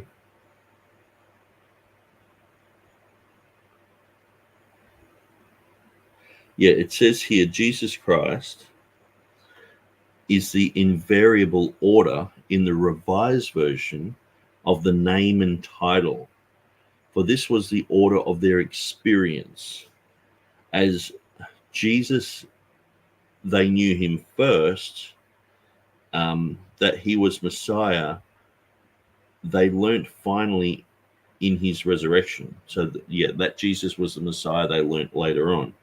But Paul came to know him first in the glory of heaven, Acts chapter 9, verses 1 to 6, and his experience being thus the reverse of theirs, the reverse order, Christ Jesus, is a frequent occurrence in his letters, but with the exception of Acts 24:24, it does not occur elsewhere in the Revised Version. In Paul's letters, the order is always in harmony with the context. Thus, Christ Jesus describes the exalted one who emptied himself, Philippians 2:5, and testifies to his preeminence. Jesus Christ describes the despised and rejected one who was afterwards glorified, Philippians 2:11, and testifies to his resurrection. Christ Jesus suggests his grace. Jesus Christ suggests his glory.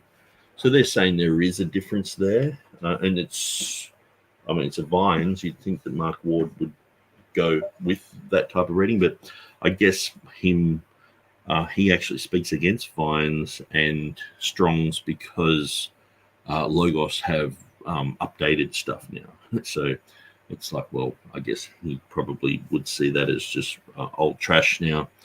I'm not sure if that's true or not, all that I just read. I'm just reading it just to show that he's saying there's no difference between them, where other people like Vines are saying, no, there is a difference. So who's right, who's wrong? I'm not really sure about that, but it's worth thinking about. Blood in Scrivener versus blood and flesh in the NA28 in Hebrews 2:14. Category 4, there are many differences between the TR and CT that amount to simple redundancies. The very first textual variant between them, Matthew 1:6, is one example. The TR calls David the king twice. The CT calls him the king only once. And that's because it gets counted twice. And so I'm pretty sure it says there's 14 generations. And yeah, I'll actually just go to Matthew 1. So this is another thing. This is why the Textus Receptus is accurate, because it has things like this where the critical text doesn't have the right numbers. So I see this every time I'm reading the Bible. I see this type of thing. So you have it come up to, and Jesse begat David the king, and David the king begat Solomon of her that had been the wife of Uriah. But when you read the summary of it, so all the generations from from Abraham to David are 14 generations, and from David until the carrying away to Babylon are 14 generations. So it mentions David twice here, doesn't it? And so David is part of that count twice. Jesse begat David the king, and David the king begat Solomon of her that had been the wife of Uriah. So basically it stops. The first 14 stops here, and then you're carrying on to the second one here. And so it's not just stops there and then it starts there again in the same word. It's a separate word. And when you go through this, it all adds up. The 14 generations, it's very clear about that. Okay, so let's continue. David is not any more or less a king by being named king once or twice. One of the most common observable differences. Yeah, I might actually even go to that verse, because there's more to what I just said. And I'm just sort of hoping that my memory gets jogged a little bit. David the King. The Textus Receptus includes the words Hobasilios the King, while the critical text omits these words in the second mention of them. A format is found in Matthew 1:7 that supports the Textus Receptus reading here. The 14 significant generations are selected. We read, from Abraham to David are 14 generations. Then part of the last clause is repeated with respect to the name David. Since that is all that is first said in the preceding clause, that is, from David until the carrying away into Babylon of 14 generations, and then information from the last clause is repeated again at the start of the next clause, and from the carrying away into Babylon unto Christ of 14 generations, since the word Jesse begat David the king, Matthew 1:6, come at the end of one of these 14 prominent generation markers, stylistic comparative analysis with Matthew 1:11 and 1:17 would lead us to expect that the next clause would repeat this information, which indeed it does in the TR, saying, and David begets Solomon, etc. But this is omitted by the critical text. Okay, so now I remember what I'm trying to get at. So in verse 11, it has the doubled up thing here where it says, about the time they were carried away to Babylon. So that's at the end of 14. And then it says, and after they were brought to Babylon. So I mentioned it's Babylon twice. So that's at the end of a 14, and this is at the beginning of a new 14. Okay, so with that type of style, we see, and Jesse begat David the king, and the new 14 starts, and David the king. So with that type of style, and also going through here, Jacob, and Mathan begat Jacob, and Jacob begat Joseph, the husband of Mary, of whom was born Jesus, who is called Christ. So it's very clear here, Abraham to David, then David until the carrying away into Babylon, then from the carrying away into Babylon unto Christ. Okay, so it goes unto Christ, 14 generations. And so with verse 11, we can see it's doubled up. So the stylistic parallel would carry through from verse 6, where you have the king being doubled up as a 14 generation marker. So even just something like that, it's just mostly stylistic, but it just shows you critical text is deficient there. Textus Receptus is superior. Between the TR and critical texts is that the TR, as a generally later text, tends to fill out and specify what's already clear in the earlier texts that make up the baseline of modern critical editions. Category 5, there are many number differences between the TR and CT. So it's like, it's just filler. When it says the king twice, it's just filler. No, it's most of the time there's huge attestation behind Textus Receptus readings, and the critical text most of the time has flimsy evidence. These guys only focus on the places where that's 1 out of every 50 verses where it's the opposite. Where it's the Textus Receptus has a small, slim reading there, but usually there's strong internal evidence, and so but that they only focus on that. They don't want to hold their text to the same judgment as they hold the Textus Receptus. 2, that make no difference at all for the meanings of the passages in which they occur. Certainly no doctrine is affected in these passages. The project that I put together... No doctrine is affected. So has he gone through all the categories, or is that a summary of all the categories where he's saying no doctrine's affected? And then he's going to go to the KJV Parallel Bible, which we're all at the moment just looking at and going, Christopher Yetzer has just summarized that brilliantly. And so I might even pull that out and read some of that. Other KJVParallelBible.org reminded me over and over again that a great deal of the Bible is not directly doctrinal. It's not thereby unimportant, but does it really matter whether Peter makes the tense on the Mount of Transfiguration? It's singular, in other words, in Matthew 17:4. But that's, I mean, like I said, it's like going out and looking at the flat road, and you almost fall into a pothole taking that photo of the flat road. You know what I mean? Like half the time it's just the next verse is missing or something. There's 20 words gone.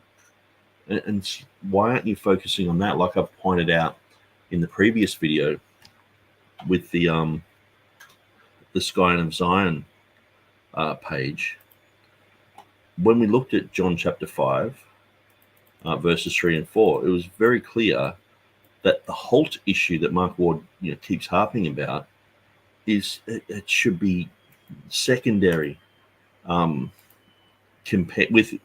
comparison to how many words are deleted. He's worried about halt here, but then straight away all these words are missing, and he's not talking about these words. He's like, well, it's the difference between this one little thing here. Why isn't he talking about the gaping hole? I mean, if these were potholes, like I was saying, I mean, this is a sinkhole. 12 verses a Mark is like your whole apartment block is just falling in there. And he's just standing there looking at, like, imagine that. If there's a massive sinkhole with 30 cars in it and a whole apartment block sunk in it, and Mark Ward's there taking photos of the road next to it that's fine and saying, look, there's not much difference. This is, why aren't you focusing on the same things that we are focusing on? Because you're trying to reach us, but you're not dealing with the same issues. Okay, if you're a politician and you're trying to win us over, and we're saying we've got our grievances, look, this lady in hospital is very sick. She needs help. She needs this. She's got this type of cancer. Look, the doctors aren't doing anything for her. Da, da, da. And you're just like, yeah, but look how clean the ward is. Look, they're mopping the floor. Isn't that great? The eternal optimist. He's just talking about only things that are good. It's like, you're letting people down by doing this, Mark. Talk about the things that are really bad, like this. Go through Scion of Zion. Look at the Pericope Adulterae. Look at these, all of these words deleted, all of those double bracketed in your text. Talk about the footnotes. Anyway.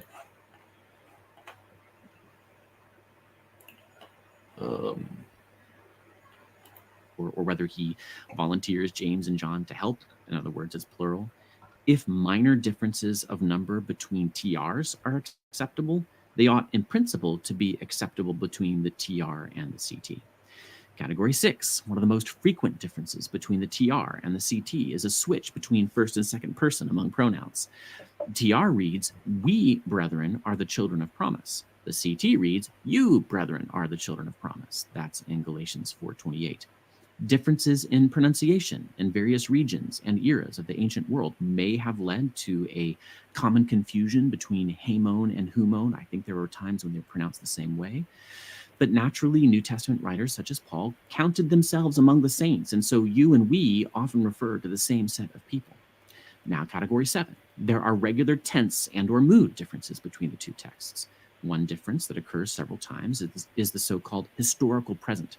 Matthew 13:28 and the NA28 has a master's servant say something to him. Scrivener reads that they said something to him. English translations, including the King James Version, generally feel free to turn historical presents into pasts, which sounds much more natural in English. So this particular difference is often invisible to English readers anyway. That's how minor it is. So the mainstream evangelical view of textual criticism that I hold explains rather well why the kinds of differences that occur between TR editions occur also between the TR and the CT. Both are the results of textual criticism applied to copyist errors over the centuries. The various TR editions simply used a smaller number of manuscripts and their processes for evaluation.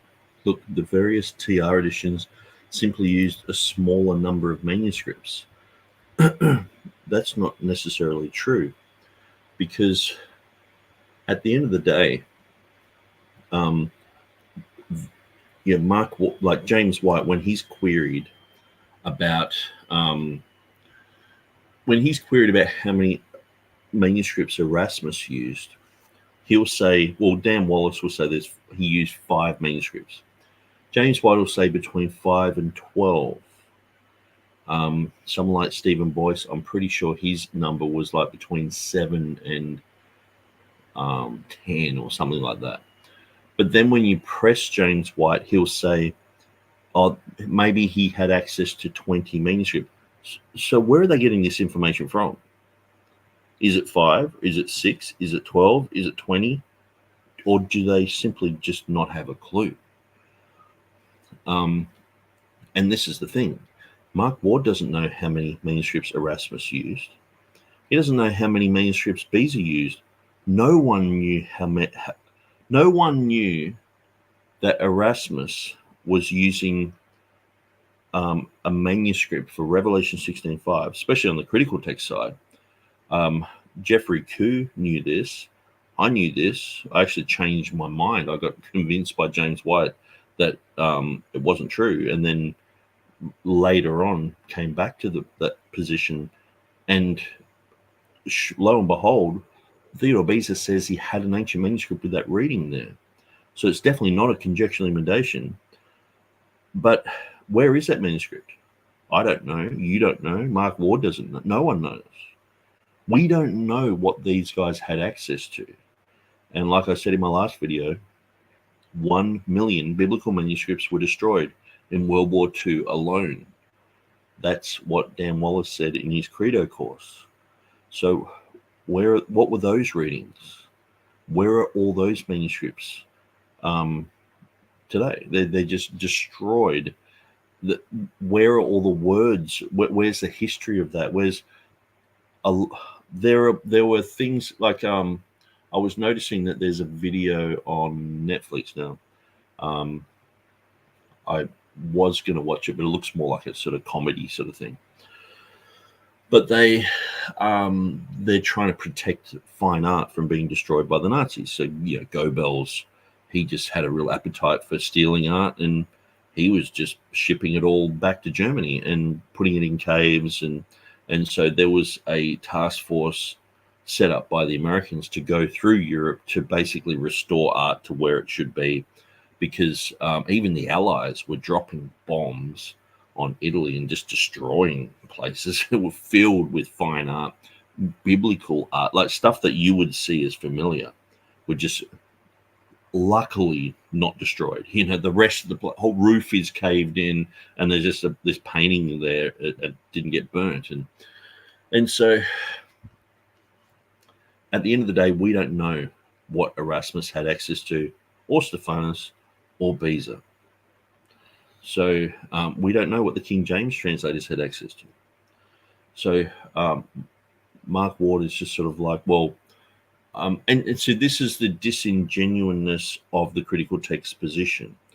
The apologist for the critical text will go around teaching people that we have this embarrassment of riches. We have all these manuscripts that they didn't have in the Reformation. Now we've got so many that we're up to our necks in them. We're drowning in manuscripts. It's so embarrassing. We've got this embarrassment of riches.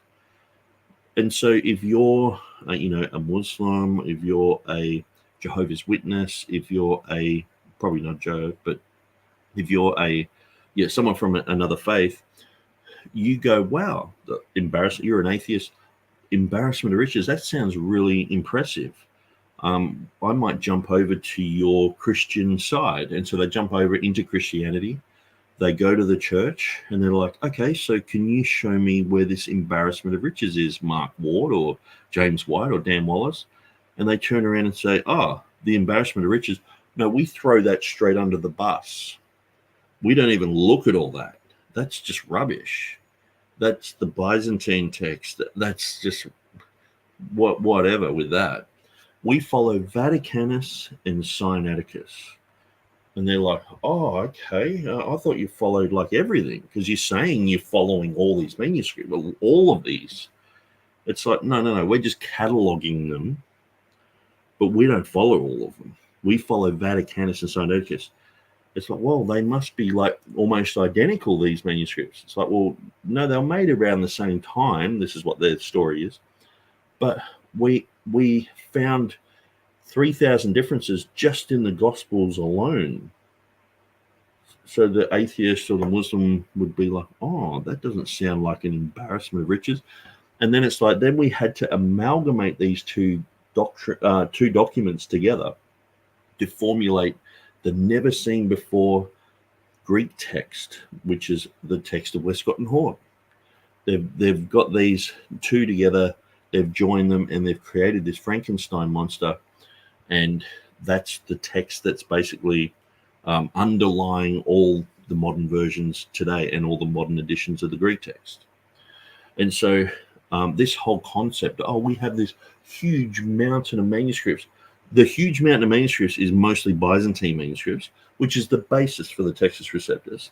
It's basically the majority text guys have it as their text, where we have it as our base, and then we look at and consider a whole bunch of internal issues, theological issues. We look at Latin, we look at early church writings, we look outside the closed class of witnesses to the Syriac, we look at the Arabic, we look at the Ethiopic, we look at all of that sort of stuff's been looked at in the Reformation period. And at the end of the day, when you go through all the apparatus that they have in the NA28, they regulate sometimes like 1,000 manuscripts to just BYZ, Byzantine, because the Byzantine manuscripts are usually pretty cohesive. So it might have an M for majority text or BYZ for Byzantine. But these guys are not really interested in all that. They're interested in the critical text. But they just have this appearance that they're looking at everything and using everything. And so it's just all froth and bubble. You just get deceived by how much they're actually using. And so it's a bit like, you get a drink and it's full of ice cubes. Well, you're probably only getting that much drink. And that's like with the critical text, they're saying, look, we've got all these readings at the bottom of the page that but they usually go with Vaticanus and Sinaiticus. And most of the time, they will only go with readings that agree with Vaticanus and Sinaiticus. So pretty much this embarrassment of riches just gets thrown under the bus, and they go with two manuscripts. And so they use the embarrassment of riches as a bit of a bait for atheists, for Muslims to try and get into the Christian faith. This is what apologists do. But then you end up discovering that they don't even follow the embarrassment of riches. They don't follow 99.999% of the manuscripts. They throw them out. And they say that they're actually stupid manuscripts. They're dumb. The Byzantine manuscripts are just like an aberration. Yeah, Westcott and Hort were like, the Byzantine text is just it. They even called the Textus Receptus the villainous Textus Receptus, the vile Textus Receptus. So Bluey's in the house, and Victo, Brett Malin, embarrassment is a false friend. Yeah, it doesn't make much sense, does it? An embarrassment of riches. But the thing is, Mark Ward's tried to steal it for himself, and he says English Bible versions, because we have so many, are an embarrassment of riches. And I'm like, I actually call it the embarrassment of glitches, because there's so many errors. It's like you get an NIV and you get an ESV, and you compare them, you're like, oh, that's wrong and that's wrong. Like there's so many contradictions just between themselves. It's the embarrassment of glitches, all these modern Bibles that are just so poorly done. Thomas Bobby G says a debate over New Testament ought to occur between believers. J. Wolfie White is a mocker of New Testament belief, and that was to history documents. So yeah, I can understand that people are tired of the James White debate rhetoric, where he just gets up there and tells a few jokes about Erasmus and doesn't really deal with the issues. But I think the last two debates between Thomas Ross and James White and Peter Van Cleek and James White have just been gold for the TR side, because I think people have gravitated more to a TR King James position because of those debates, because there's been such a good defense of the King James TR position. I think a lot of people have actually gone, well, actually, these guys are speaking way better than James White. And James White was just saying tired old argumentation. Now, for his fanboys, he just turns up and he's won. They don't care what he says anymore. But history document says, Nick, it would be great to have Stephen Avery on to talk about Codex Sinaiticus if it were to be properly tested scientifically for its true age. Yeah, I've had Stephen on before, and we've talked about Sinaiticus, but it'd be great to have him on again and talk about these things. I have been doing a series on Sinaiticus, but all of these new Mark Ward videos have just kept me busy. So I usually do some eschatological videos and a few other things. But yeah, it's definitely something that we want to do, talking about these issues. And we did a bit of a series with Josh Gibbs, myself, Stephen Avery, and James Snap on Josh Gibbs's show. So that was a few years now, though. But Hudson says James White had a debate with Unitarian Dale Tuggy. Unfortunately, he did quote 1 Timothy 3:16. Okay, that's interesting.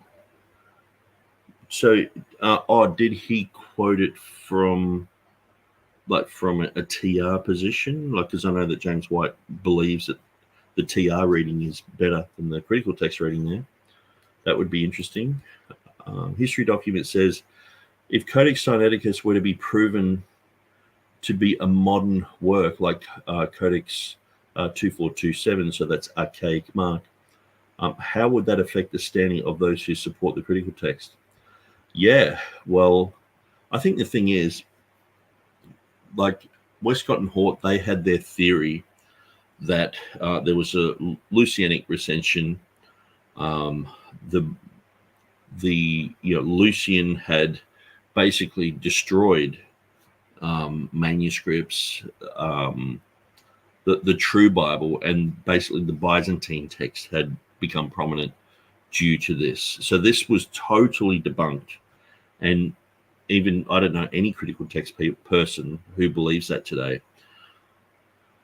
And the papyri debunked that as well, where it had Byzantine readings in it before the 4th century, where they were claiming that it was a 4th century document, basically made around the time of Chrysostom. And so clearly that's all untrue, but it didn't make everyone go, well, let's get back to the TR, let's get rid of the Westcott and Hort text. And it's sort of like the weapons of mass destruction thing. It's like weapons of mass destruction must be in Iraq, and once they're in there, the military-industrial complex is just pumping at full speed, and they are just, grabbing the American tax dollar and, getting Australians involved, the Brits involved, and the Halliburton, GE, whole bunch of companies like that are just making so much money that it doesn't matter about the original intention of going in there. So the Bay of Tonkin, affair, it's been completely debunked. But once you're in Vietnam, military-industrial complex, and not just that, the drug trade, the heroin trade in the world, it's huge. And so this is running a lot of the wars. And so at the end of the day, would Codex proving Sinaiticus to be faulty or a modern day forgery, would that change their view? I think they would just go more to Vaticanus, and they would say, well, that's our document. That's probably what they would do, because the cake's already half cooked in the oven for them, that they don't want to redo it. So they've already got their presuppositions about the Textus Receptus, that they dislike it, and so I doubt you will get a mass group of people turning around and repenting of that. Now, it might take a generation of people for that to be thoroughly understood, and people might go, well, I don't trust that anymore. But yeah, I definitely think that there is substance behind the claim that Sinaiticus is a forgery. And when I say forgery, I just think it's a modern day artifact, that it's not an ancient artifact. It's a modern day work that people have used to try and discredit the Textus Receptus. Thomas Bobby G says, Wolfie exposed himself mocking prayer throughout the debate. Yeah, it was quite interesting. He's like, do you just pray about it? It's like, well, you should be praying about everything. The debate with Peter Van Cleek, yeah, very good. And I interviewed Peter Van Cleek about 3 weeks ago, and it was great. We had a really good interview. If you go back through my videos, you can see that. A fellow that wrote Codex Aleph died, affirming to the world that he never intended a forgery, but he and his uncle wrote it as a gift for a royal, for the Russian queen, I think it was, or king. But it's very interesting. Like and that's why I was very nuanced in saying it's not really a forgery. It was basically a proper text for them, regardless of where you stand with what type of text it is. But they just made it. I guess they never expected it to be blown out of proportion like it was. Hudson said, "My bad typo. I don't think James White quoted 1 Timothy 3:16 in the debate when he should have." Okay, yeah, I've found him to be pretty silent on that one. I think he's realizing that he's written it in the book. People have pulled him up on that over the years. I think Stephen Anderson even pulled him up on it, but he just sort of pretended that he didn't know about it. So anyway. And their rationale were at an earlier stage of the development of the science of textual criticism. If, as TR defenders commonly argue, the textual critical canons that have guided the formation of modern critical texts are unacceptably subjective, one wonders whether the textual critical decisions made by Erasmus, for example, are any better for having been, at least initially, accidental. Going public first should not be a textual critical canon, especially given some of the sui generis readings that Erasmus introduced into the text from the Vulgate, as in Revelation 22:19. So, Mark Ward, thinking that he knows about these issues, I'll just show you. Sorry, I'm just getting people messaging me. I'll just show you the Revelation 22. Last 6 verses of Revelation. So this is an article that I've been working on. Now, in this article, basically, I show that this guy, Delitzsch, he found a manuscript, okay? Now, it had Reuchlin's name on it, and it was obviously a Greek manuscript. It was a Greek commentary by Andreas, and these are very, very common. I think there's like, now I said there's 200 of these manuscripts, but I'm not sure. But for some reason, 200 came to my mind the other day. Now, there are a lot of these manuscripts, and so having Franz Delitzsch found one of these, and he said, this is definitely the one that Erasmus used. Now, the last 6 verses were missing on this. But this goes against what Erasmus said, because Erasmus was very clear. So for the book of Revelation only, one copy was immediately available to us or served our purpose. That was a very ancient one, which John Reuchlin, that illustrious hero of the literary sciences, provided us for our perusal. Okay, so he clearly says at the end of the this is Erasmus, at the end of the Apocalypse, the manuscript I used, for I had only one, for the book is rarely found in Greek, was lacking 1 or 2 lines. Okay, so these Delitzsch finds this manuscript later on. Now, to me, Reuchlin is a manuscript collector. If I found a bunch of manuscripts and they had CSNTM on the bottom of it, would I just assume that what I'm looking at is the one owned by so-and-so? No, I would go, well, CSNTM, they might have 10 editions of this. I would say Reuchlin, with the commentary, he might have had 2 editions, 5 editions, 10. He was a manuscript collector. He collected manuscripts. He used to spend a fortune on manuscripts. So then years and years later, 300 years later, Franz Delitzsch finds a manuscript. It's got 6 entire verses missing at the end. And he says, well, this is what Erasmus used. And so it doesn't make sense with Erasmus saying there was only a few lines. And so let's have a look at how many words. So basically, this is Revelation 16 to 21. Is this just a few lines? 1, 2, 3, 4, 5, 6, 7, 8, 9, 10, 11, 12, 13, 14, 15, 16, like 17 lines of text, 135 words, like all of this, all of that, pretty much all that you're seeing there. Is that just a few lines? No. So obviously the stories don't match up. So then they say, oh, well, Erasmus is a liar then. Yeah, that's what Delitzsch said, and Tregegels got on board. So I've compared these, 1516, 1519. Because in the 1516 is when Erasmus talks about it in his annotations. For the 1519, it doesn't appear, nor does it appear in any of his other editions. So it's in the first, but it's not in the other 4 that go beyond that. So you can see I've compared these together, putting all the words in their place. And like realistically, it's like a taste.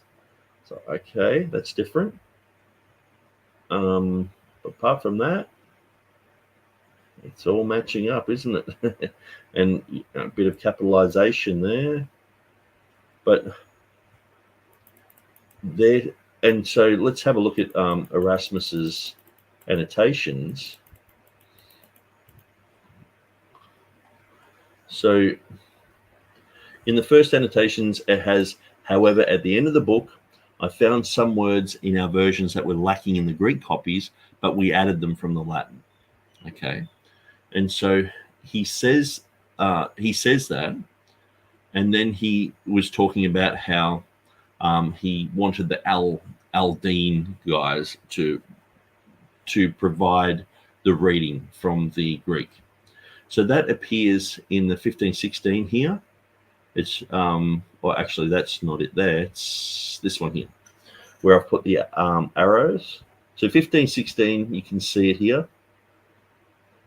Then where I've got the arrow is where it should be in the 1519, but it's deleted. It's omitted because that got cleared up. So 1516, he says, it seems clear that Erasmus says, however, at the end of this book, I found some words in our versions that were lacking in the Greek copies, but we added them from the Latin. He was speaking about how the Greek was lacking in the Reuchlin Codex, and he filled it from the Latin in that copy of the codex. Okay. So he was very clear that it was only a few words. It says here, it says, no, there was no doubt that the words had been omitted. There were only a few. 135 words of the last 6 verses is not just a few. So here's Erasmus saying there was only a few. But in other places, he's saying just a few lines. Here it has, but I have very good justification. I did not have the manuscript in the first edition. In the second edition, I had the help of the Aldine edition. Therefore, I fulfilled the promise I had made in the first edition. Note the Latin of this has yet to be examined by me. Okay, so that's my own note there. Erasmus says, at the end of the Apocalypse, the manuscript I used, for I had only one, was lacking 1 or 2 lines. I added them following the Latin codices. They were of the kind that could be restored out of the preceding text. Thus, when I sent the revised copy to Basil, I wrote to my friends to restore the place out of the Aldine edition, for I had not yet bought that work. They did as I instructed them. So he's saying they fixed it and amended it with the manuscripts that they had. What I ask you, do I owe Lee in this case? Did he himself restore what was missing? But he had no text except mine. But he warned me, as if I had not stated in my annotations of the first edition what I had done and what was missing. So he's clearly talking about all these issues. He's aware in his first annotations. He's got it written. In the others, he doesn't, because it's redundant then. But Mark Ward's just like, no, he copied it over from the Latin. So he's just believing what Franz Delitzsch says. So he's believing a conspiracy theory.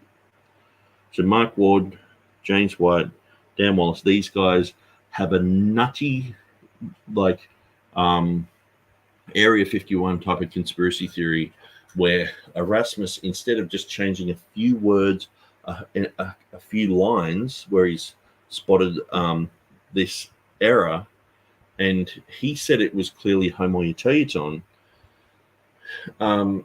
He, instead of that, no, he lied, and it's actually 135 words. And so I'm not even sure how many words are in the last 12 verses of Mark, or the, but it's like they make out that Erasmus did this type of rubbish. And it's so tiring to hear these people just say this, but not really back it up. And now, with our intermission complete, let us return to our categories. Category 8 is differences in words that produce differences in meaning. And why are you comparing the 1550 with the 1881? Why? Why would you do that? If they can get past the idea that an absolutely perfectly preserved text can nonetheless have variance among its editions, I think pretty among its editions. It's like saying, it's like me going, okay, I follow the King James. I think it's, it's good in all its readings. And then someone coming along and saying, well, what about the Coverdale Bible? And it's like, well, I'm not talking about the Coverdale Bible. I'm talking about this. It's like, yeah, but the Coverdale Bible is an English Bible. It's a Reformation Bible. So it's got the same name. So you have to accept that one as well. And it's like, no, I don't. I just accept this one. And so who is, like I said, who's saying the 1550 is it? No one. Doug Wilson, who, anyway. So we've got some more comments here. Thomas Bobby G said, it blew my mind hearing Wolfie say over and over, should we pray about it? Should we pray about it? That's when all my doubts about Wolfie were confirmed. Christians do not mock prayer. And that should be the first thing that people do, is pray and say, God, am I wrong here? Am I right here? See, James White basically goes, well, it's a neutral science. We can use heretics and liberals and all that type of jazz, and it's not really a spiritual thing. Compiling the Bible together is not a spiritual thing. It's just like finding rocks in the backyard and building a fence from them. It's anyone can do it. The local drunk could do it.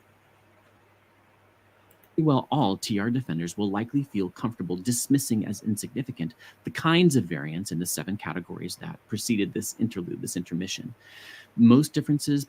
Most people wouldn't even care less, Mark. You're not talking about reality. You're just simply not talking on our level whatsoever. Between the 2 TRs in this. The 2 TRs. Okay. Well, the difference between the King James and the Coverdale Bible. So just say this is the Coverdale Bible. I've got the King James here. So do you realize there's differences between them? Are you happy with those differences? Because you realize that, these are so-called Reformation Bibles. And so we have an ESV today and an NIV. If you find differences between them, well, you have differences between the King James and the Coverdale Bible. And you say they're not really that important. Well, someone somewhere did in my YouTube chat. And so I'm going with what he said. And so you can just see it's just a big waste of time. History Document says, I forgot David W. Daniels has 2 really great books about Codex Sinaiticus being a modern work. Is it the world's oldest Bible is a fake, and who faked the world's oldest Bible? Highly recommended. Yeah. And so I've got one of them in Kindle. I started going through it, but I've just been very busy. But that would definitely be something that I really want to get into in my Sinaiticus series. And so I might even just get that up, because I do have a playlist with that. And if you don't know about it, it will be something that you might be interested in.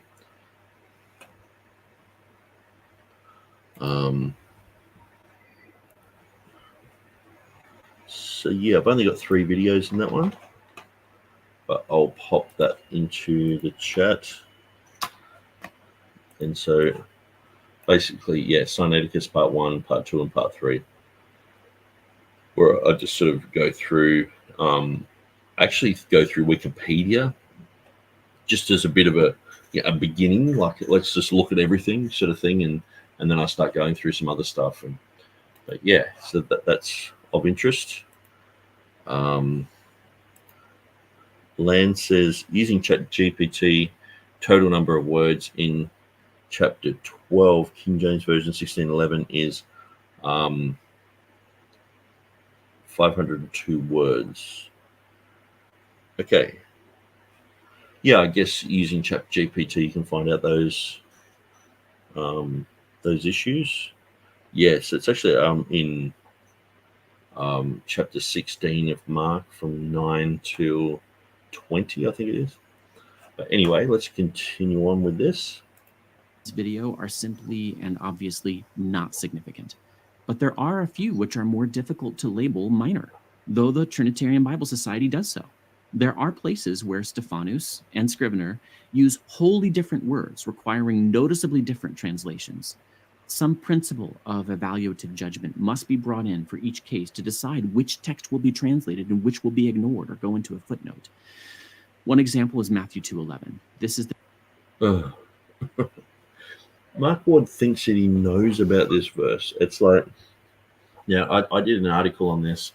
I'm pretty sure it was in 2008. So we're looking at, 15 years ago. And Mark Ward just still can't get it.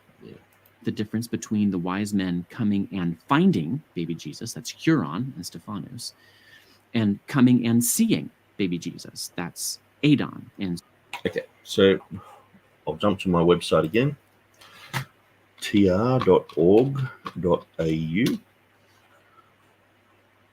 and I'll go down to Matthew chapter 2, verse 11. Where are we? Old Testament, New Testament, Matthew 2. Let's go there.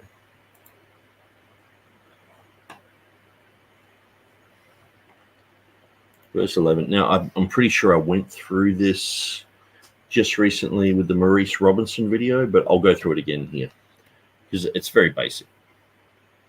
You don't have to be a savant to figure this out. Mark Ward just can't seem to figure it out. So this is Theodore Beza's text. He has Euron, okay? Euron is the correct TR reading. He's like, which TR reading do you go to? 1550 or this one? Just go to Euron, okay? Now, Scrivener, he put in Edon unnecessarily because, as I've mentioned before, Scrivener, he basically just printed Beza's edition, added a few things here and there, and changed a few things here and there that were mostly unnecessary. Now, if you translate Euron or Edon into English, but you can come up with exactly the same word. Okay. So they saw the young child. Okay. So it's the King James. That's the 2023 edition. They saw the young child. It's got the same reading there. And as I mentioned, I do a video on the wise men, the Magi, whether they were fire-breathing occultists, fire-worshipping occultists, sorry, or whether they were wise men, like the Bible says. So, and when they come into the house, they saw the young child with Mary, his mother. The verb euron is a first-person singular / third-person plural aorist active indicative of eurisco. In Luke 24:24, the King James has, and certain of them which were with us in the sepulchre, went to the sepulchre and found Euron, it even as the woman had said, but him they saw, Edon not. So why have I got that verse there? Because it's showing that these are synonyms. Okay, so certain of them which were with us went to the sepulchre and found it even as the woman had said, but him they saw not. So they've found it in a certain way, but they didn't see him. Okay, so these words, when I've put it in that one sentence there, it's sort of rare that you'll find these, type of things in the same sentence, but it's in Matthew 24:24. Acts chapter 23, verse 29 uses I perceived, whom I perceived to be accused of questions of their law, but have nothing laid to his charge worthy of death or of bonds. So I perceived means you've looked at something, okay? So remember the King James uses the word saw. So let's look at where it's got Theodore Beza. So in 1598, the 1598 of Beza, the annotations has invenerunt, euron. And so this is translated as found, euron. In all ancient exemplars, read Edon, saw. Okay, so he's talking about that issue. Then we've got the Complutensian polyglot. Jameson, Fawcett, and Brown Bible commentary says they saw, the received text has found, but here our translators rightly depart from it, for it has no authority. So that's their opinion. The Complutensian polyglot Erasmus, Stephanus, Beza all translated euron as invenerunt in the Latin, okay, which shows they are synonyms, meaning to find, uncover, or see. These four Greek Latin Bibles agree with the King James Version and demonstrate that the translators did use the 1598 of Beza. Invenerunt is a third-person plural perfect active indicative of invenio, which means to one, find, and two, discover. So throughout the Reformation in Matthew 21:11, they used Edon, euron, and invenerunt side by side synonymously. Erasmus used reperunt, found, for euron in his 1516, but later editions say invenerunt. The Complutensian used the different Edon, so that's the Edon that Scrivener has, which I think is unnecessary, but still had invenerant in Latin. Okay, so it's interesting. Erasmus has reparunt for euron. The Complutensian has edon for invenerant. Later on, Erasmus has for euron invenerant. So invenerant's basically the Latin word. When you follow this through, it shows that these are synonyms in the Greek because they're both translated that way. Even though Scrivener changes the euron to edon, it is of no significance because both mean invenerant in Latin. I think because people tended to gravitate towards a strict number of definitions when writing dictionaries, perhaps edon became primarily found, as in the modern Greek today, and the second meaning was lost. Many footnotes appear as the following. In here, they saw rightly forsakes that. Complutensian polyglot and version, I guess, rightly forsakes the text of both Stevens and Beza, who read found. Compare Luke 2:26, being guided by Stevens' statement of authorities and Beza's note. It shows the unusual dependence in Matthew 10:10 staves, though wrongly there, and in a few passages of other books, see Westcott and Hort, So then I talk about Scrivener, and this should satisfy you as to why Beza's reading is correct. Even though Scrivener changed Beza's euron to edon, it is of no real significance because both mean invenerant in Latin. All throughout the Reformation, Matthew 2:11, they used edon, euron, and invenerant side by side.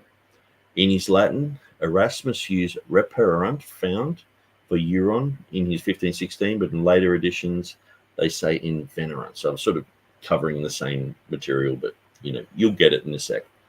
The Complutensian used a different edon, but still had invenerant in Latin. On page 243 of the authorized edition of the English Bible, 1611, its subsequent reprints, modern representatives by FHA Scrivener, published in 1884, it says the Complutensian and bishops have in place of edon for euron.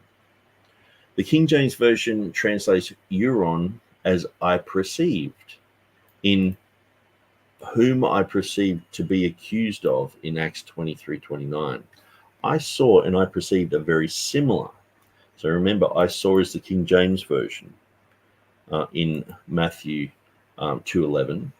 And so I perceived is in Acts. Okay, so they're very similar. Why wouldn't Scrivener think of changing it here also?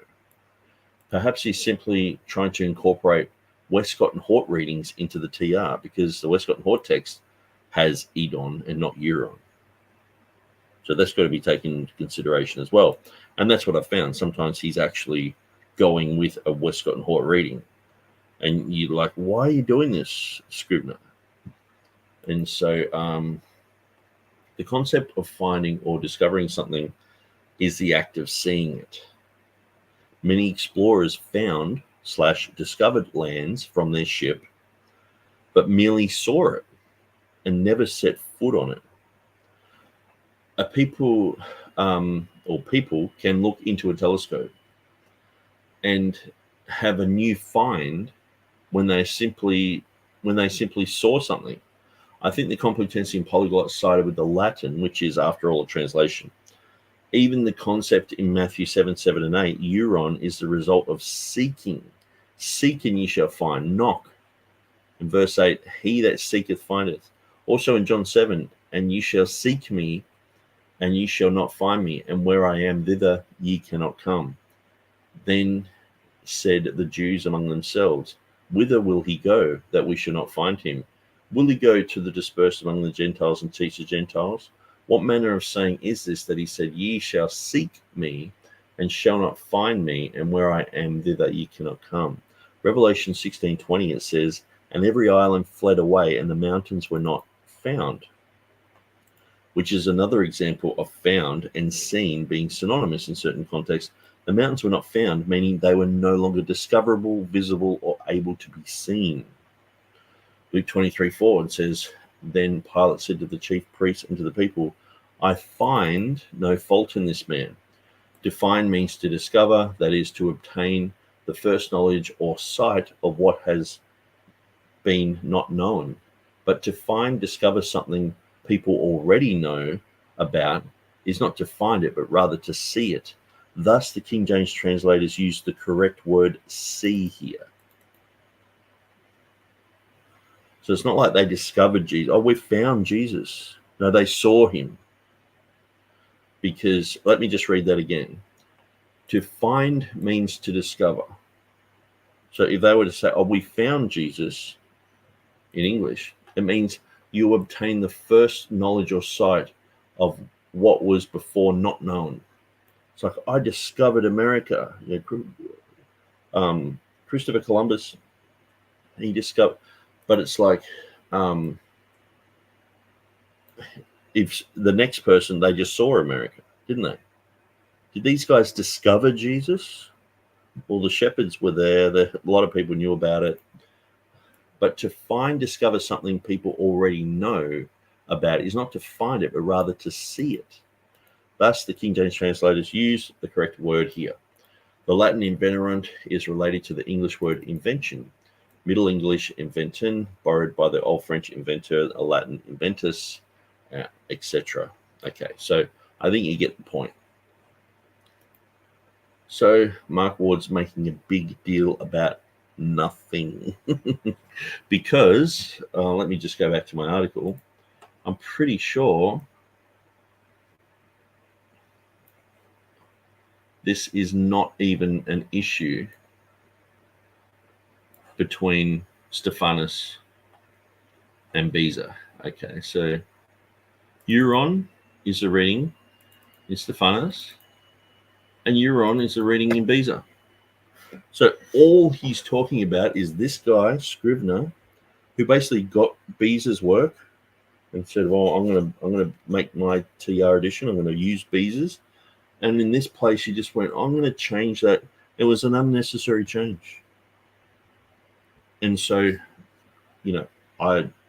while this is a very close underlying Greek text of the King James, there's a few bits here and there that I don't agree with. And I publicly say that. That's why I always say I go with the underlying Greek text of the King James Version. Now, had they printed the Greek Bible parallel with this when they did their version, that would have been great, but they didn't do that. 250 years later, Scriveners attempted to do it. We used Beza's. There's about 20 differences between the King James and Beza's text. Only 20 translatable differences. Beza has 190 differences. Most of them are very insignificant. The vast majority of them are phonetic. Whether you'd say Ozios or Hosios, rough breathing or smooth breathing, Nazareth or Nazareth, doesn't really mean anything. It's not even translatable. You're going to say Nazareth anyway, aren't you? And so, but at the end of the day, like I said, this is Beza's text. And so what these guys like to do, we've got the King James, and so we've got the text of Beza. So let me just use a prop. Just say this is the text of Beza. We got the King James. The text of Beza has gone into the King James. There's about 20 differences between this and this. Now, 250 years later, Scrivener's come along and made this one. But all he's really done, he's got the text of Beza, hasn't he? It's basically just a copy. This Textus Receptus is a copy of Beza's. But like I was mentioning, my example of a chef, if you get a chef who's like, say, Gordon Ramsay, he's cooked you an amazing meal, but then you have a servant, I guess you'd call him, or a waiter called Bob, and he comes out and he does that, the salt thing down his arm and sprinkles a bit of salt on your meal, a little bit of garnish, like, is it Bob's meal or is it still Gordon Ramsay's? So it's Gordon Ramsay's, isn't it? So who did the vast majority of the hard work? Theodore Beza. Who came along later on and just sort of basically got Beza's text, looked at the King James and just went, I don't like that. No, this Euron. I think the King James meant, they actually say saw, but Edon means saw, and just changed it. And when we're looking at it now, we're like, I don't think that was a necessary change. And so I've, written an article on the 190 differences, and I've looked at a lot of these, and they're very unnecessary. So at the end of the day, what Mark Ward's even talking about is Scrivener had never done his edition, this wouldn't even be an issue. But because Scrivener made it an issue, Mark Ward thinks it's a real issue when it's not. It's a nothing burger. You've gone through the drive-through. They've given you a bag. You've reached in the bag. You're about to bite into something, and there's nothing there. Zero. Okay, so Land says it totaled up the number of words in each chapter after some convincing. Earlier it suggested another website that does this. In the debate with TurretinFan and Will, they spoke about this, and someone mentioned it, spoken of in the preface, that synonyms are used. Yeah. Well, they clearly talk about words that have the same Greek or Hebrew basis can be translated in using many different English words. And we have that type of ability in English, where we've basically gobbled up the German language, we've gobbled up the French language. And so sometimes we have many different words that we can choose from, where other languages, they're limited. They only have a few words that they can choose from. We've got so many words in English that it's an embarrassment of riches. Okay, so let's continue. Scrivener. The overall sense of the passage is not affected, but both readings can't be perfect preservations of the original. 1 Peter 1:8 is similar. Whether Peter's hearers loved Jesus without knowing him, edates, that's Stephanus, or without seeing him, edantes, that makes very little difference. These Christians became Christians without ever meeting the Savior during his earthly ministry, during his incarnation. But again, both cannot be original. In 1 Timothy. And that's why we go with the final TR, the Greek text underlying the King James. 1:4, Scrivener's Greek New Testament speaks of the godly edifying, oikonomeion, which is by faith. Stephanus, in agreement with the NA28, actually speaks of a stewardship, oikodomeion, of God, which is by faith. Stephanus's reading is somewhat awkward. The King James translators went with the more contextually natural reading, even though it is found in only a small minority of Greek manuscripts. And 1 John 1:5, God is light is either the promise, Stephanus, or the message that John is declaring. The difference is only two letters in Greek, a pangelia versus angelia, but both cannot be original. In my judgment, the King James And who's saying that the 1550 is original? Doug Wilson. And who else? So no one. So why do you keep going on about this? It's like saying, okay, the Volkswagen today, let's compare it with a Volkswagen that no one drives anymore. It's just a historical document. It's in a museum. But why are you bringing that up? And then pointing out the faults in that car, and then trying to make out, well, those faults, yeah, they're different. This car's different to this, so that the new Volkswagen is no good. It's like, why compare apples with apples? You're comparing an apple with an elephant. Yes, it's got the TR label on it. Yes, it was in the progression of Complutensian Polyglot, Erasmus, Stephanus, Beza. But clearly, people are going with the text of Beza. King James went with the text of Beza. So start from there. You're starting way back. If I was to do this with, even they were saying that their text in the Confidence Collective, Textual Confidence Collective, they were saying, well, people are saying that the text is based upon Westcott and Hort. It's not true, all this sort of stuff. When you just read Metzger, he's like, what we did is we got the text of Westcott and Hort and we added and subtracted where we saw fit. And so they used that. Many times these guys will say, well, the King James, it's a revision of the Bishop's Bible. They like to say that because it's sort of like makes out that, they didn't really go to the Greek and Hebrew. They just sort of updated the Bishop's Bible, and a lot of the time then they will not clarify it and say, but they went to the originals, went to the original Hebrew, the original Greek, and they did translation work. They're trying to make out that it's just a rehash, and it's deceptive to do that. And so, anyway, let's let Mark continue.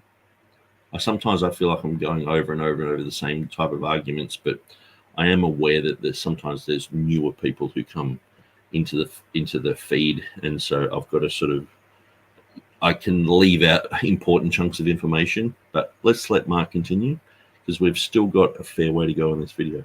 Translators chose the more contextually appropriate variant. In 2 Corinthians 11:10, Paul's boasting will either not be sealed, sphragisetai, that's Stephanus, or not be silenced, phragisetai, Scrivener. The former makes poor sense. Surely the King James translators made the right textual critical decision here against that of the Bishop's Bible, actually, which they were tasked with revising.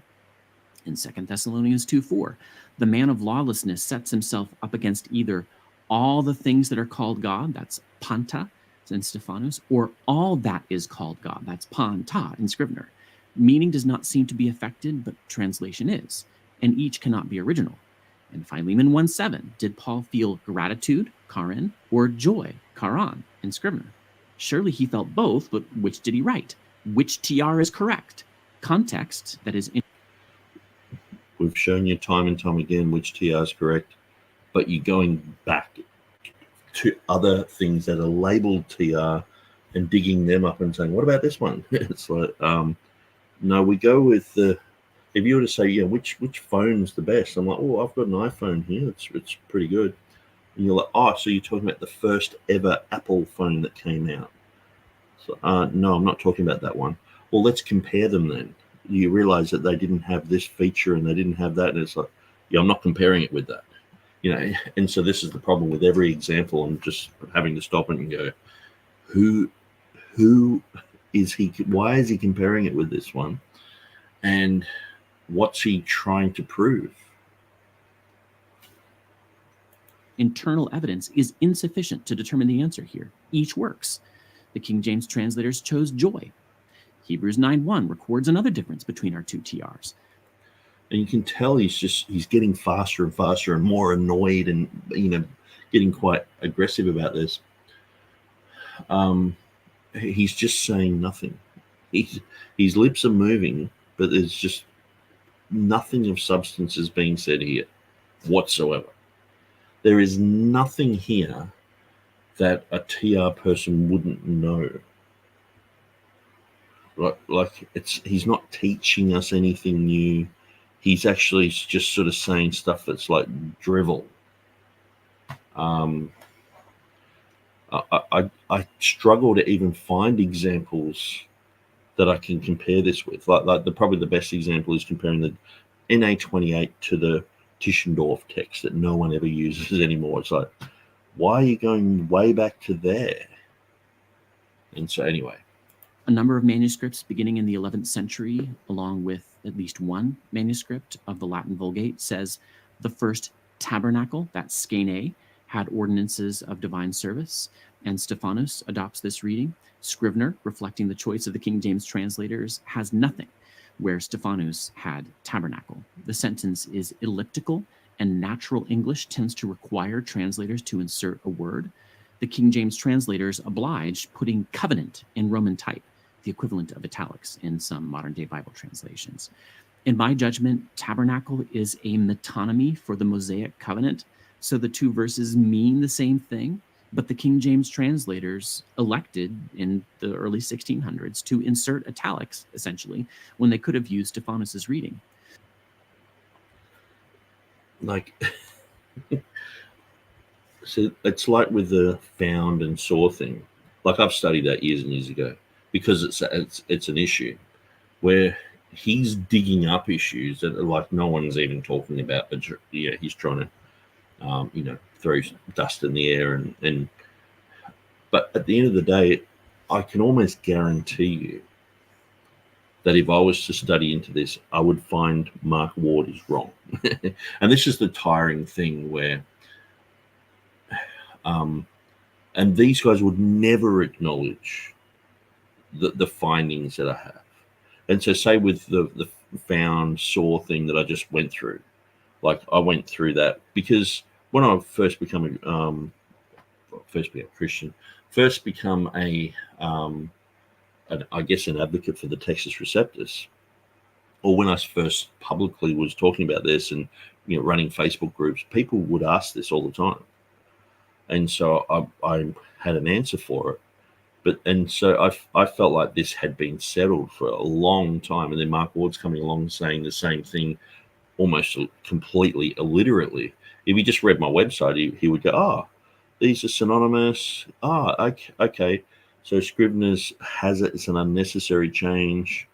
Yeah, that's good information. It's good to know. Thanks, Nick. Cool, you cleared that up." But he doesn't even want to acknowledge that I exist because I'm constantly going through his material, just showing how ridiculous a lot of his argumentation is.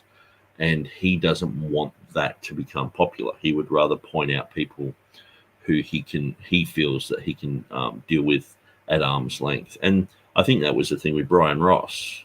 They bit off way more than they could chew with Bryan because he was he was ticking all the boxes with being charitable and not being nasty and all this sort of stuff. And then they just threw him under the bus and basically said that he was a coward. It was like, what are you guys doing? Aren't you guys supposed to be reaching out here?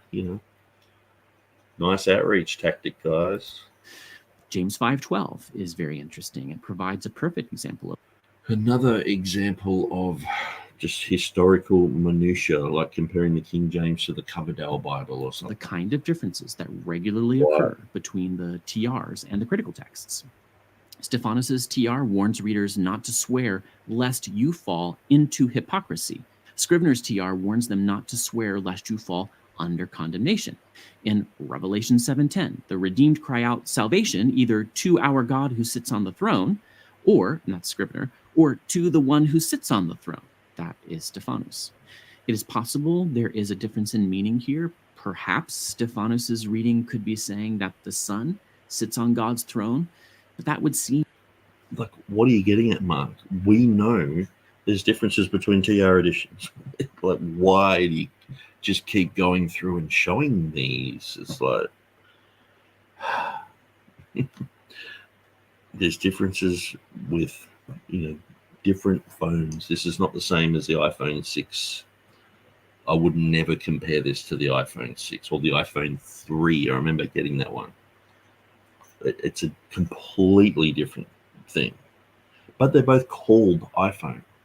But no one in their right mind would compare them.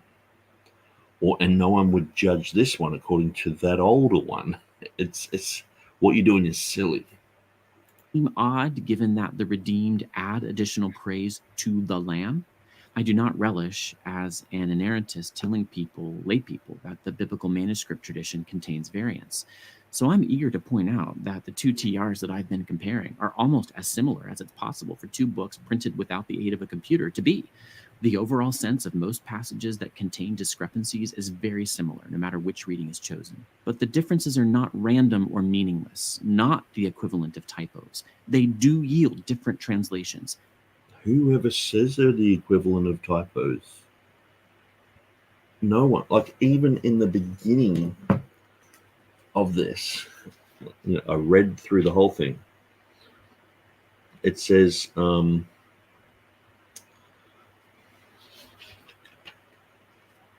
editions of Stevens, Beza, and the Elzevers all present substantially the same text, and the variations are not of great significance and rarely affect the sense. So when it says rarely, that doesn't mean never. It says rarely. So when I go through Stephanus' text, like this is one of the things, like say James White in his book, he talks about, I think it's 2 Peter chapter 1, verse 1, where it talks about the Granville sharp. And he actually has the Stephanus Greek in his book, which is different from Beza's Greek. Now, when Beza's Greek was made available in PDF format online, I was one of the first to go through it and fawn over it and look at it and think about it and copy it. And the author of the KJV Today website, we were going through it, and he was pointing out that in the book of Revelation there was a typo. It didn't have theos there, but it was in the Latin. It had the word for God, and it was in the annotations it had theos there. So you could tell it was a typo and this type of thing. And so we're going through looking at all this, and because we know there's differences between the text of Beza, text of Stephanus, text of Erasmus. Everyone knows. So why are you pointing this out? Everyone knows there's a difference between the Tyndale Bible and the Bishop's Bible. If I did a whole program saying, Mark Ward, don't you realize there's differences between the Bishop's Bible and the Tyndale Bible? And I'm just showing you where they are. It's like, he would be bored to tears after 20 minutes. And that's like this video. I'm so bored. But after each one, I just have to remind everyone, hey, that he's just saying nothing. It's just, all he's really doing is trying to make you think that TR editions have differences. And when we say the Textus Receptus and the critical text have differences, it sort of means the same thing. So it's a bit like, like I was saying, you get a paper cut or you get stabbed in the face 100 times. It's the same thing. And someone must choose which TR variant to translate and which to exclude or put in the margin. The King James translators had to, Erasmus had to, everyone who prints a Greek New Testament or a Bible translation has to. Yeah. So, what's your point? The problem of textual criticism will not go away.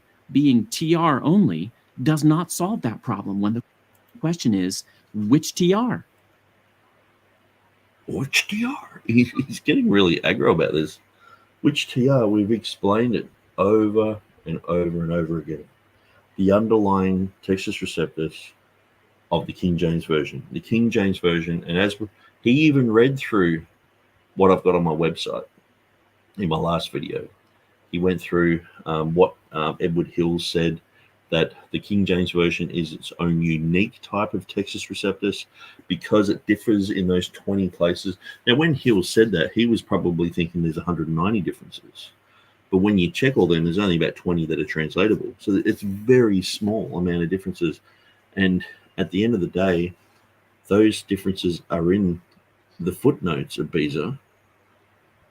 So basically, the King James translators have used Beza and 20 footnotes.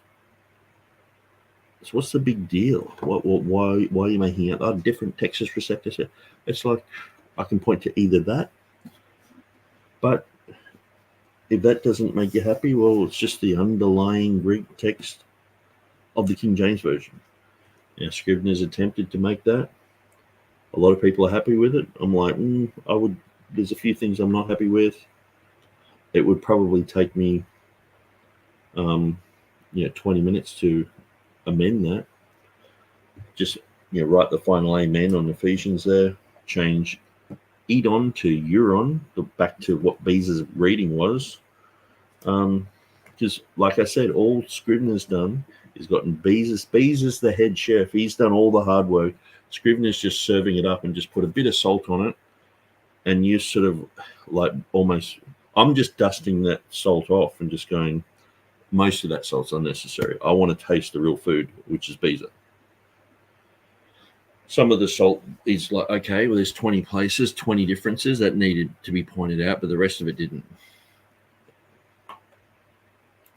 TR positions are typically used to remove uncertainty, to obviate all need for humans to sit in judgment over the text of Scripture. But this will not work when the TR is not itself absolute Scripture. And I must ask again, why are wholly different words trifling differences when they occur between TRs, but satanic corruptions when they occur between the TR and the critical text? It depends on who you're listening to, man.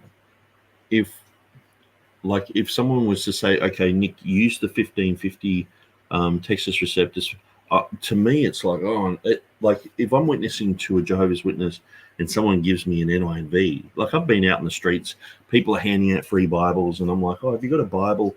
I get it, and it's like, oh, it's an NIV. And I'm trying to witness to someone, I'm like, oh, actually, that verse isn't there. Oh, that verse doesn't even talk about the deity of Christ anymore.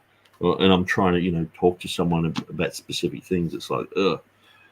Now, to a lesser extent, when I'm studying TR issues, like, say, James White with 2 Peter chapter 1, when he's talking about, like, the Granville Sharp issue there's a difference between what he's written down as the TR.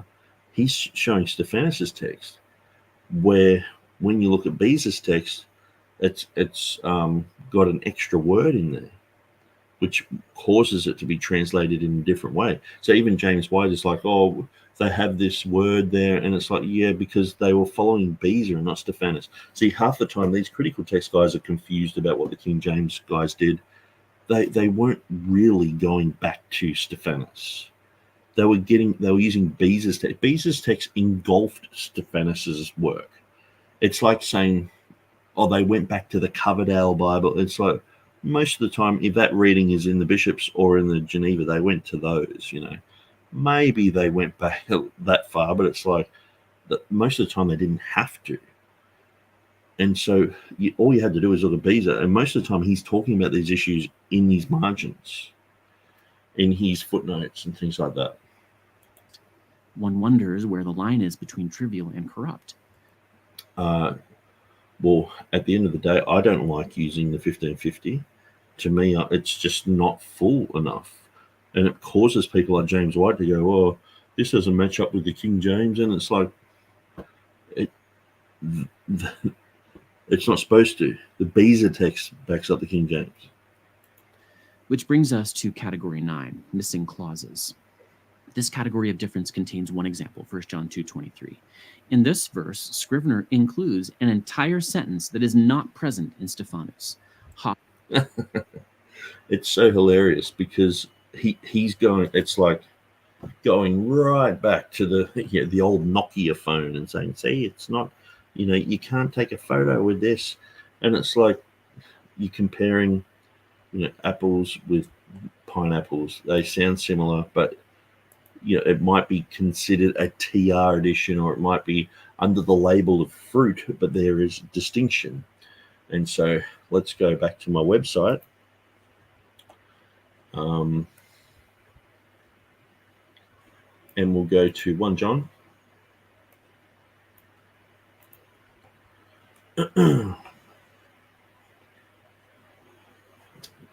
1 John 2. And I think you'll be amazed, because now here we have the text of Theodore Beza. It clearly has the reading, but he that acknowledges the Son has the Father also. Okay, so that's the text of Theodore Beza. The King James has it. Now in the 2023 edition, but he who acknowledges the Son has the Father also is not in italics. The reason being because the Trinitarian Bible Society no longer put it in italics, even in the King James version, because there is enough manuscript support for that now. And one of the reasons why they put it in italics was because of the 1550. Okay, but they were following Beza. So when you look at these TR editions, if they, Mark Ward could easily just go to my website here. Complutensian and Polyglot has all these lines here showing that it's omitted. Okay. The 1565 of Beza doesn't have it. But then look, 1598 does have it. So what's going on here? Well, Beza has it, and the King James translators followed Beza. Then, if you look at, so that's the Coverdale had it. Tyndale, whosoever denieth the Son, the same hath not the Father. He had it. So this is the italics that appeared in the King James Version. So when we look at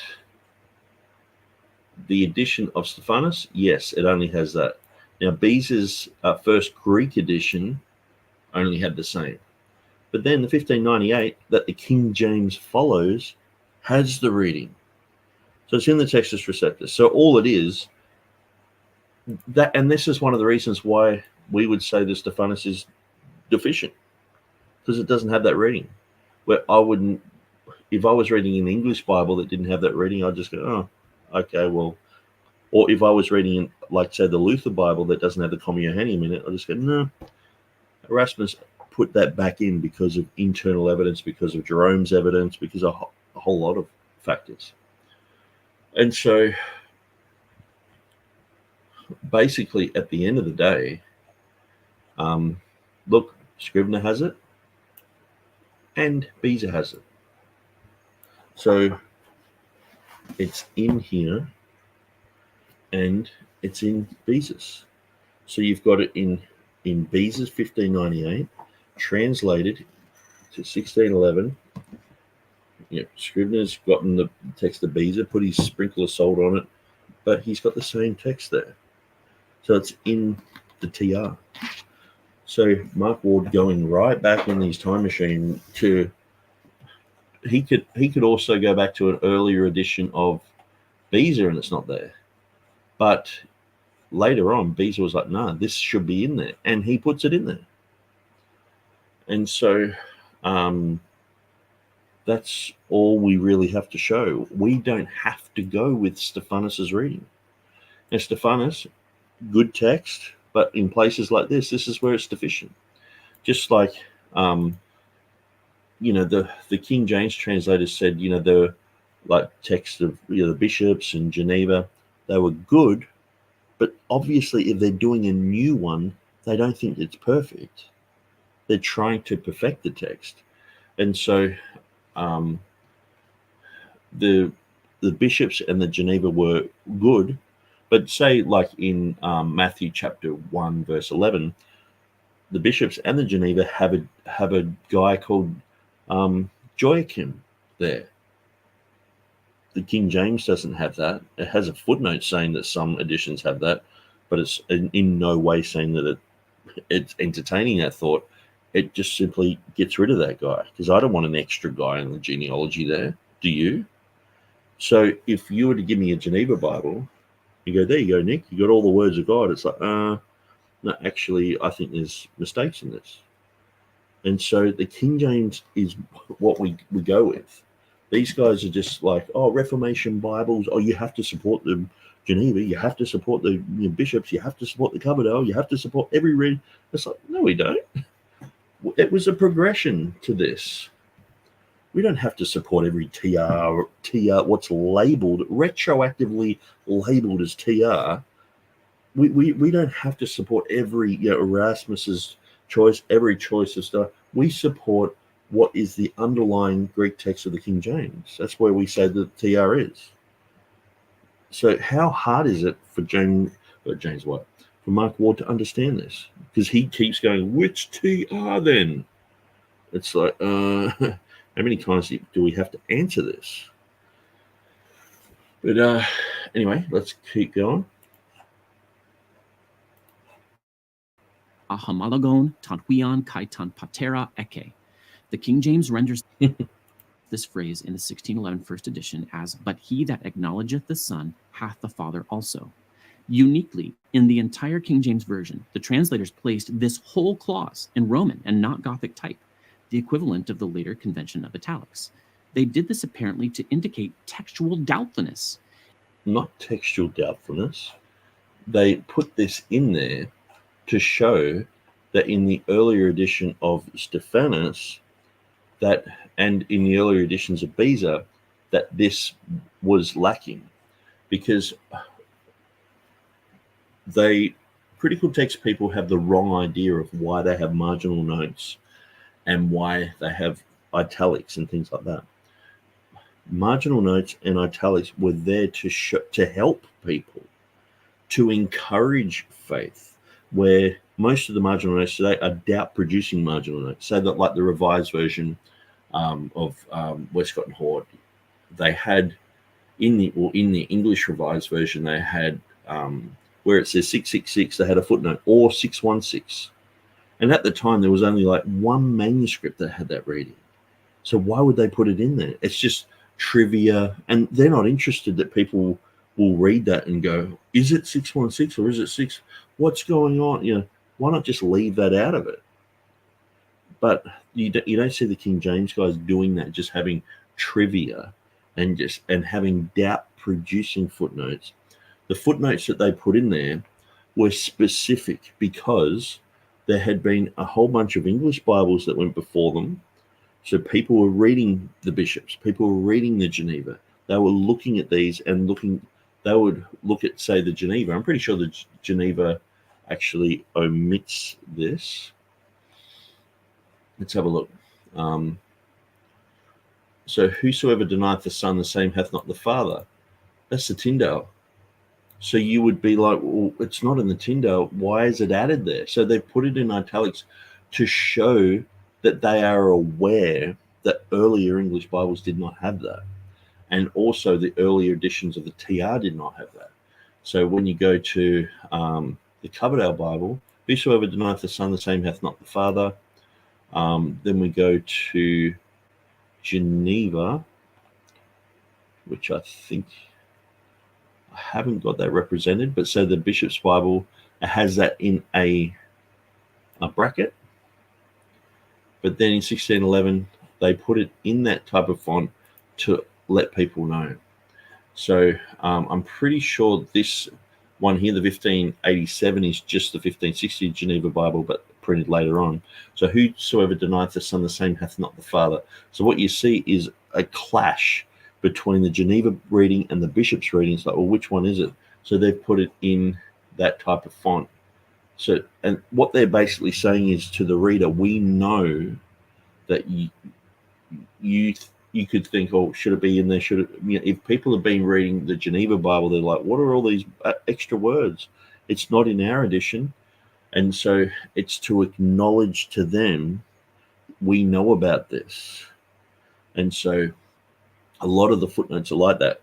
When you read, say, about the mark of the beast, he causes all to receive a mark. Now, in the King James, it has a marginal note, or give. Now, what they're doing there is they're just showing that in the Greek, it can mean to give or receive is the same thing. In many ancient cultures, this is the same thing. If you go to someone's house, you give a gift, you receive a gift. And giving and receiving is the same thing, but it's just a matter of the context of whether you're giving it or you're receiving it. So, but they're just letting people know this because there can be confusion about those type of things. So here they were just letting people know that they are aware of that type of issue. The same as, say, as I was mentioning in Matthew chapter 1, verse 11. Whoops. Matthew 1:11.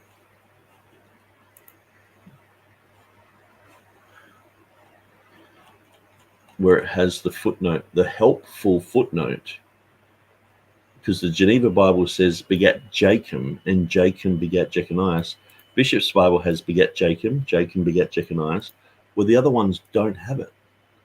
So the King James has some read, Josiah begat Jacob and Jacob begat Jeconias. But obviously in their main text, they don't have that reading. So the bishops in the Geneva have this extra dude in the genealogy. I don't want that. Now, do I think these are good Bibles, historical? We can look at it, we can learn a lot from it. Yes, but do I go, that's the final, edition, or that's where we find all the readings? No, for these reasons, and that's the same as the TR editions. That's why we go with Beza. We go with Beza, and this is mostly Beza, and so it's just unnecessary. It's not even worth. We're looking at it, and I know about it, but at the end of the day, it's just another nothing burger. Indeed, again, the entire clause is missing from Stephanus. They did something similar in 2 Samuel 21:19 in the difficult verse about Elhanan slaying Goliath. Of course, this category of missing clauses exists between the TRs and the CTs too. This happens, with the critical text. 12 verses, twice, Comia Hanium. And see, the thing is, they're trying to make out that this is exactly the same as what they're doing today with modern versions. So the thing is, the King James is a definitive text, and we view it that way. With these guys, they could have a verse in this edition that's omitted in the next one, and we see that. We see some of these English Bibles, even just updates in the NIV. You've got a whole bunch of words there, and then they're omitted, but then they're put back in, and you're like, it's all over the place. Where we are like, that's in there, and those italics are there to show us, yes, that earlier TR editions and early English editions were questioning that, or not even questioning it, they just didn't have it there.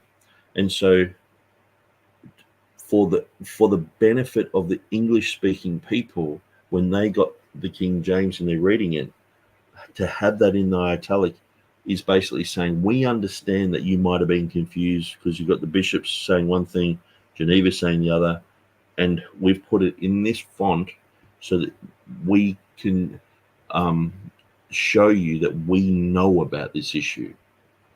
And what the words say there are obviously the final words. It's not like we're doubting them. We've got to, so this is what Mark Ward is, in critical text, people like, oh, they can be thrown out, or it can be changed, or you can just delete them, and it's not like that. These are in italics for a reason, and they're to show people specifically what's happened in previous editions, previous English and Greek editions. And I'm sure that goes into other language Bibles as well. There might have been confusion in the German. There might have been confusion in many others. And so this is letting people know of that. The King James translators know about the case, but they accept these words as genuine. And so history document said Mark did a real dust-up over nothing in this video. He's just reading what he's already written in 2019, which he probably prepared in 2018. And, that was around just after he wrote Authorized, and he didn't know much back then. So he's sort of trying to rehash this. He doesn't want to waste the homework that he's done. So, but really, his website is just a nothing burger. All he's saying here is a nothing burger. Just a waste of time. First entire clause that is present in Scrivener, but not in the NA28, is Matthew 17:21. Howbeit this kind goeth not out, but by prayer and fasting. And rather significantly, 1 John 5:7-8, the comma Johanneum, is also present in Scrivener, but not in the NA28. If omission equals denial, it does not, by the way, then the critical text is doctrinally faulty at 1 John 5:7-8. But Stephanus's TR is also then doctrinally faulty at 1 John 2:23. The point here... Yeah, we would say that. I would say Beza's first edition. I haven't gone through his other editions, but yeah, it's faulty. And Beza would say that. And the King James translators would say that too. So you're not showing us anything new, Mark. It's just this has how many cameras in it? Did the first iPhone have a camera? I'm not sure. I'd have to look into it. But did the first mobile phone have a camera? Probably not. Absolutely not. But it's now they have, how many cameras? Like 3 or 4. They got ones at the front, and it's like there's been a progression. Why would you have to just live in the past? Now you can talk about the past. You can have pointers that go back to the past. The King James was definitely influenced by everything that went before it, but it doesn't mean that it's stuck in the past. And this is the thing, Mark just wants us to be stuck with the 1550 readings and have to sort of go, well, okay, it's labeled a Textus Receptus, so it's sort of like, well, we accept the Textus Receptus, so that means we have to accept everything that's labeled a Textus Receptus, and so we have to bear the guilt of every reading that doesn't match up with our final Textus Receptus. It's a bit like if you opened a hamburger place and you made really good, wholesome hamburgers for people that were healthy and that were good, but because you've got the name hamburger, McDonald's make hamburgers, and so does Hungry Jack's or Burger King, I think they call it in America.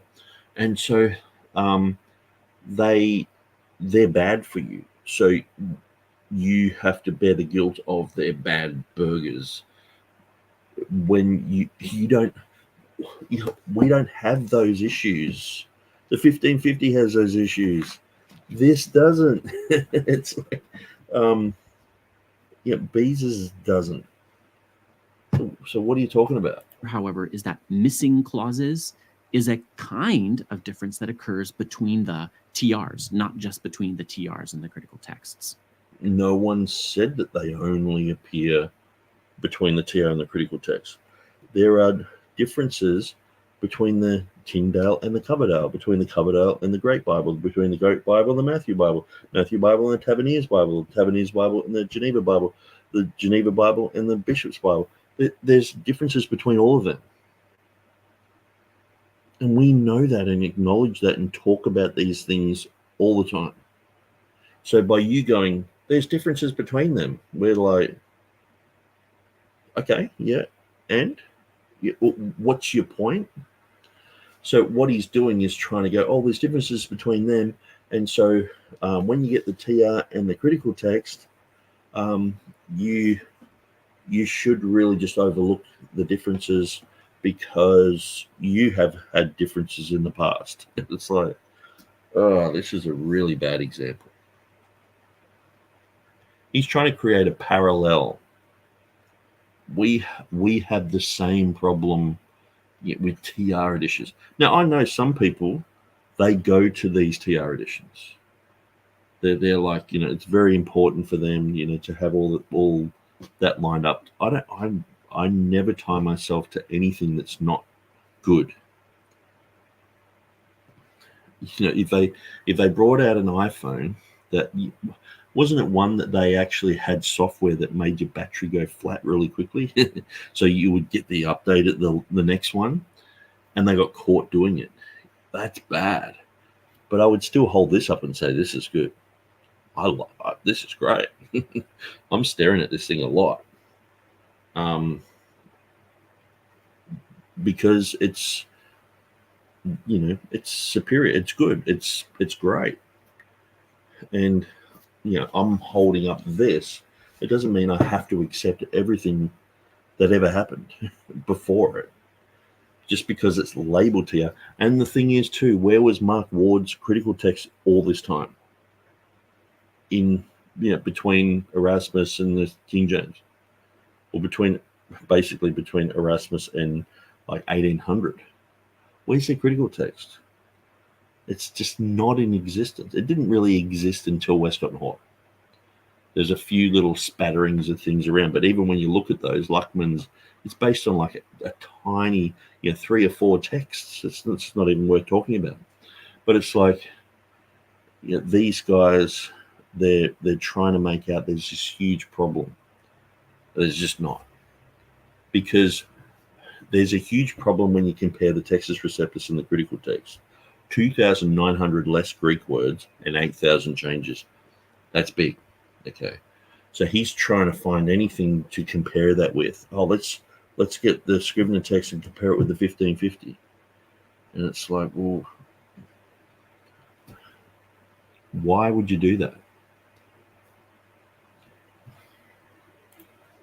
Category 10 is missing sections. The one category of difference which is not found between TRs, but is found between the TR and the critical text traditions, consists of two passages, Mark 16:9-20 and John 7:53-8:11. All forms of King James onlyism, whenever they discuss textual variants, invariably mention these two sections. Yeah, it's 24 verses of text, Mark.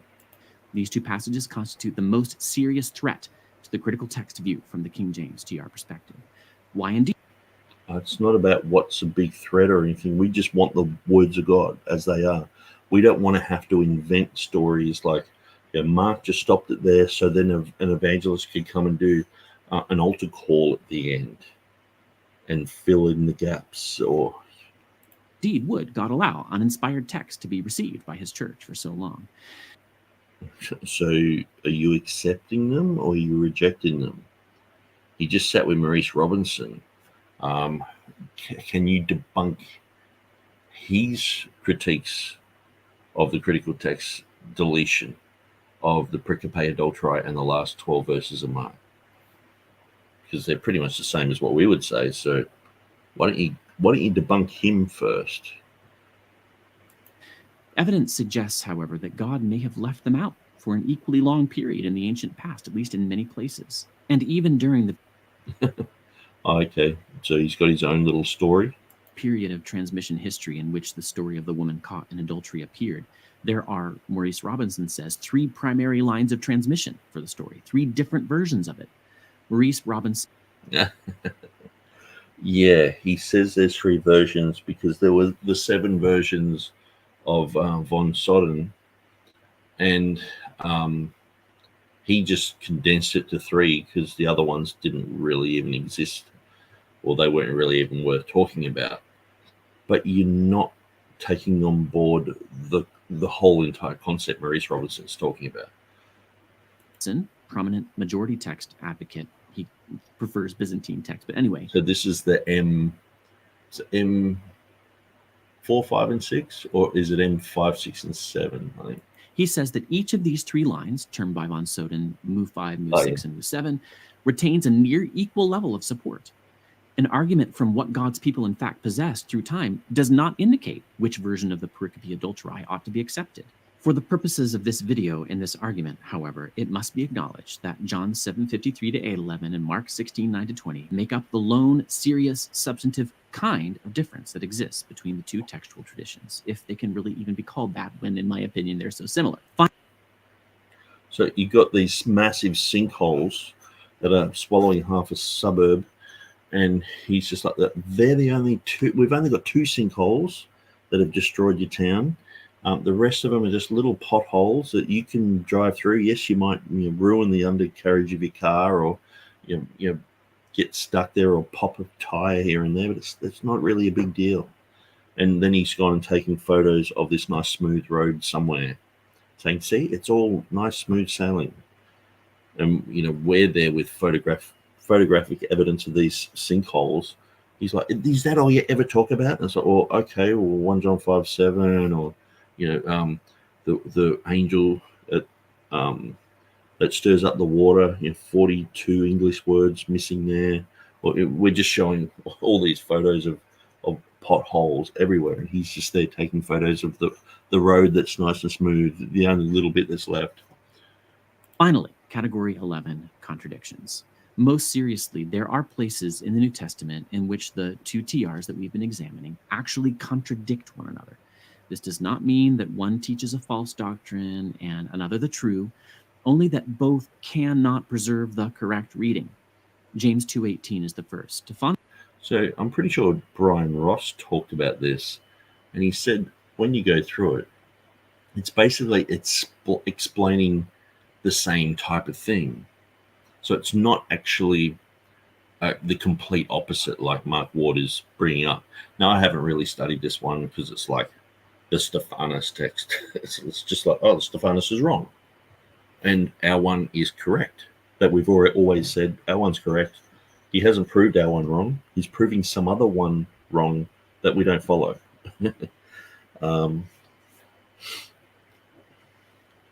So this is one of his other examples. Stephanus has, but someone will say, you have faith and I have works. Show me your faith by your works, and I will show you my faith by my works. Scrivener has, but someone will say, you have faith and I have works. Show me your faith apart from your works, and I will show you my faith by my works. In one clause within this verse, Stephanus, followed by the Bishop's Bible, which the King James translators self-consciously chose to go against, has... You can't win with these guys. If they followed the Bishop's Bible, they just followed it. They didn't even do it properly. They probably just slavishly followed the readings. They just all accepted it. They didn't really do their homework. But then when they go against it, well, why did they go against it? It's because they have the correct reading. They know what they're doing, Mark. You're talking about high-level linguists. People like Lancelot Andrews knows 21 languages. People who can fluently read Greek and Hebrew, not just Logos Bible software. As James saying the opposite of what Scrivener, along with the critical text, actually has him saying. And that's why we don't go with that text. The overall point is the same. Works must accompany faith, or it is no true faith. But the rhetorical strategy is markedly different. James is either directly contradicting his imagined interlocutor, the person he's talking with, as in Stephanus, or he's subtly, perhaps even sarcastically, challenging his non sequitur, as in Scrivener. Let me explain that again. Stephanus has James saying, show me your faith by the good things that you do. That's a challenge. Scrivener has James saying, show me your faith apart from your works. That's sarcasm. What he'd be saying is that there's no way to show something hidden like faith except through outward manifestations in works. As with the examples in the previous category, a choice must be made by any translator of the TR. The King James translators made a choice. Yeah, but the King James translators made a choice. Whoa. I mean, I'm going to ring up some of these King James guys and let them know this. I'm going to tee up. I better get Jeff Riddle on the blower and give him an email and tell him, did you realize the King James translators made a choice? And I'm going to bolden that with underline and maybe italic and made a choice. King James translators made a choice. Did you know that? You keep digging into that bag, and maybe one of these burgers has got something in it. And it's just another nothing burger. Other Bible translators have made other choices. Other Bible translators have made other choices. It's getting hot in here. Man, this is heavy stuff. Politicians make choices. It sounds like a Joe Biden sort of thing, doesn't it? It's just, but I know Mark Ward's an intelligent guy. He's not a fool. I shouldn't say he's not a fool, because I think what he's doing is foolish. But he's not a dimwit. He knows he's I should say he's intelligent. He's got his wits about him, but he's just focused on the wrong thing. Anyway. Including far before the critical text came out. Revelation 11:2 provides the second of two very simple contradictions between the two TRs. Is John told not to measure the court inside the temple, that's esothen, or outside the temple, that's exothen? Scrivener and the NA28 agree in this case. Textual critics and translators must choose. This category of people have to make choices. Whoa.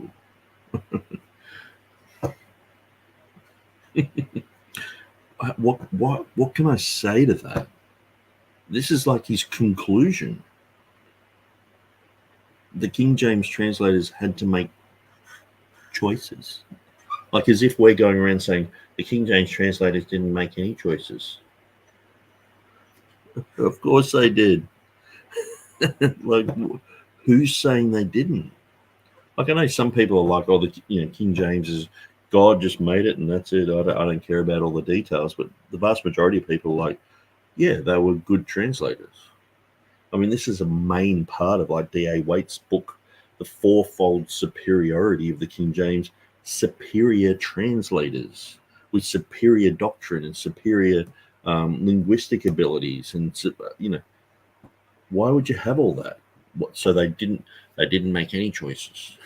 But the conclusion that Mark's saying is we think that they didn't make any choices or something. It's getting weirder as we go along. But I just want to finish this. It's like, please let this be over with. Difference occurs between the TR and the critical text too. One of the most famous examples is the variant in John 7:8, in which the NA28 has Jesus saying, I am not going up to this feast. He does in fact go to the feast, as John later describes. Yeah, he lies in the critical text, but he doesn't in the King James. He says, I'm not going up yet. Which makes 7:8 awkward, to say the least. Scrivener's TR has Jesus saying, I am not going up yet, upo, to this feast. I actually don't see that as a contradiction, but I admit it's somewhat difficult. Let me turn now to my conclusion. I called numerous Bible college professors at King James only colleges while I was writing Authorized. Many personally told me that they are not, in fact, King James only, that they are instead Textus Receptus only. They told me over and over again, the text is the issue. I suspect that TR defenders, when pressed by a very simple argument like that of this video, will be willing to clarify in good faith. They will say, it's Scrivener's TR. That's the perfectly preserved Word of God. And some people say that, usually because they haven't had time to do the homework that I've done, where they're going through the 190 list. Most people don't even know that this came with an appendix at the back and that it was done by a guy who was basically working with Westcott and Hort. So I know all that stuff. So, of course, I'm going to come to the conclusion where it's like, okay, there's a few little grains of sand here and there, and it's like, okay, let's try and fix this up. But I hear people repeating what I'm saying now about there's 20 translatable differences. That was not getting said many years ago. Now, D.A. Waite, he was the one who inspired me to look at the 190 differences. And I contacted Kurt DeVitro, and he's gone through that list as well. So D.A. Waite, Kurt DeVitro's gone through it. Because I'm thoroughly going through it. I'm not just looking at it, briefing over it. I'm going through, studying it, making sure I've got all the pictures correct, looking at Beezer, looking at Scrivener, looking at Scrivener's appendix, looking at the King James translation, and then looking at all the other English Bibles. So it takes quite a long time to go through each one. So that's why I haven't finished it. But at the end of the day, there's about 20 differences. So, not Stephanos's TR. I suspect they will appeal, as their leading writers have done, to the providential use of Scrivener's TR, especially in the King James Version.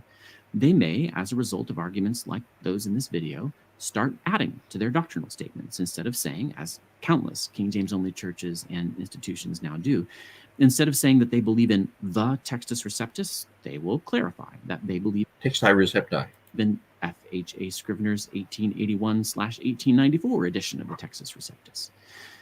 But if they do so, they will prove a bigger point that opponents of King James onlyism have repeatedly made.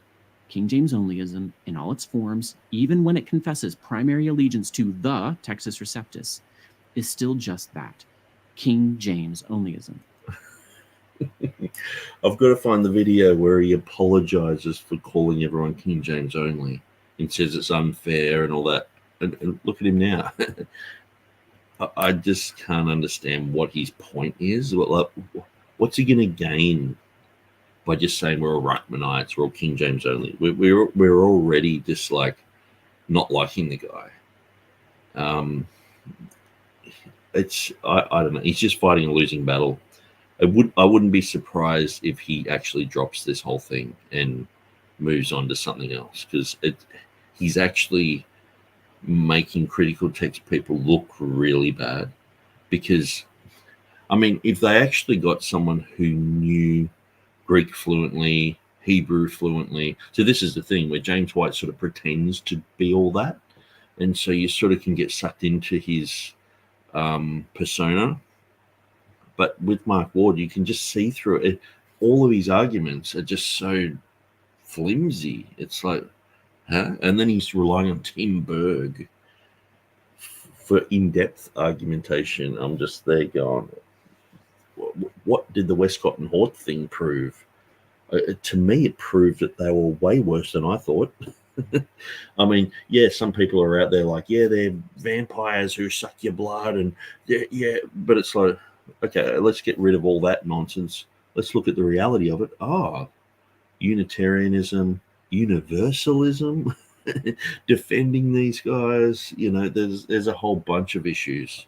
Kersop Lake talking about the view on the resurrection, saying it's they're using that terminology, but they're not meaning what we think is the resurrection. And so it's just opened up a whole can of worms. I don't think it's been favorable to them at all. And I don't know. It's very hard to see where they're going with all this and what their goals are.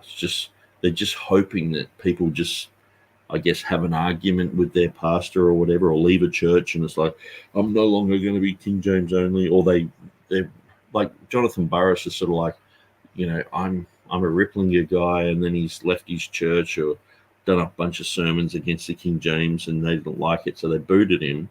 And then he's just now on Mark Ward's cameraman sort of thing. It's just strange. Because what is Scrivener's TR except a record of the text-critical decisions of the King James translators? Yes. As an arcane scholar. So what these guys have done is gone, King James bad, King James only bad, King James, it's in translation, English, and then they're like, okay, well, this is from the textual choices of these guys. But it's not just that, is it? 99.9999. Whoops, I'm holding it up the wrong way. That's actually a German Luther Bible. Just pretend this is Beza's. It's 99.99999% Beza's work.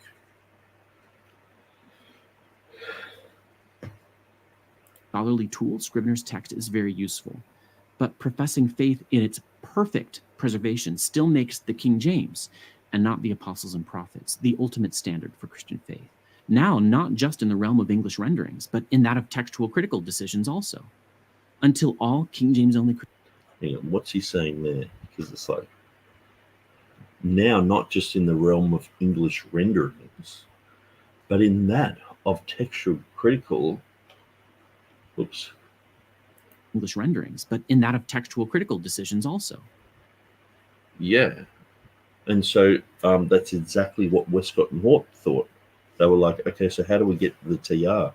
It's like, well, use Beza. We know the King James used Beza. There's a tiny little few bits that they did of their own. So, yeah, Scrivener, we want you to find those. So he went out to do that. And so they believe in the same thing that we're doing, in a sense of where do you find the TR? Well, this is an English representation of it.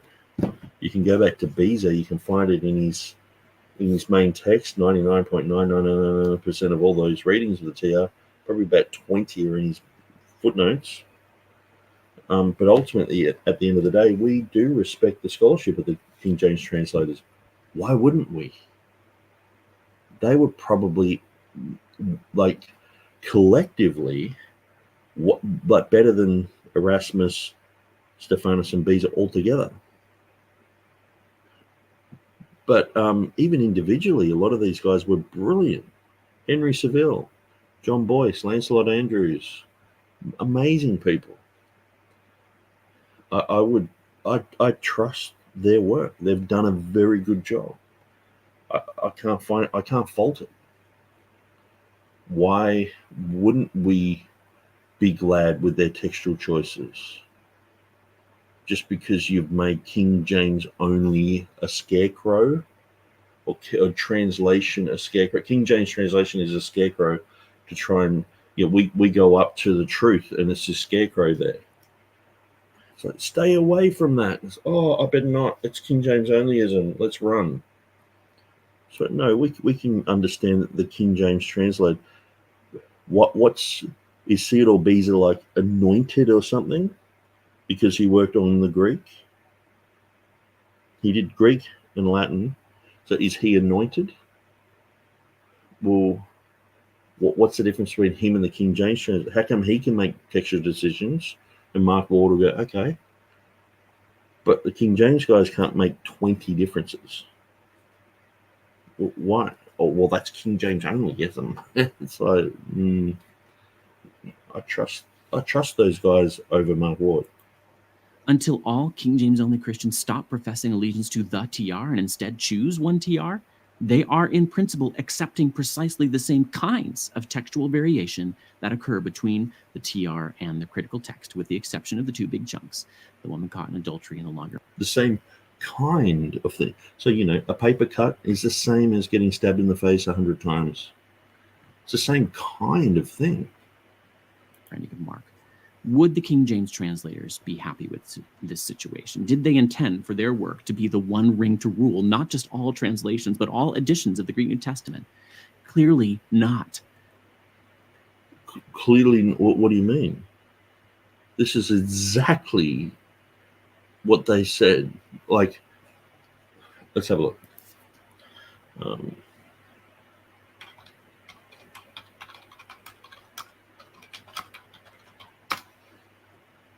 Okay.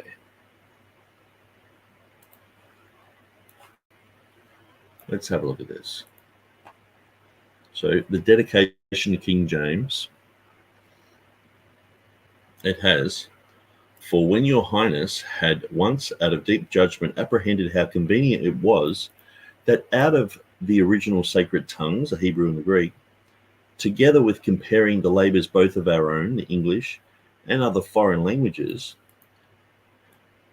of many worthy men who went before us, there should be one more exact translation of the Holy Scriptures into the English tongue.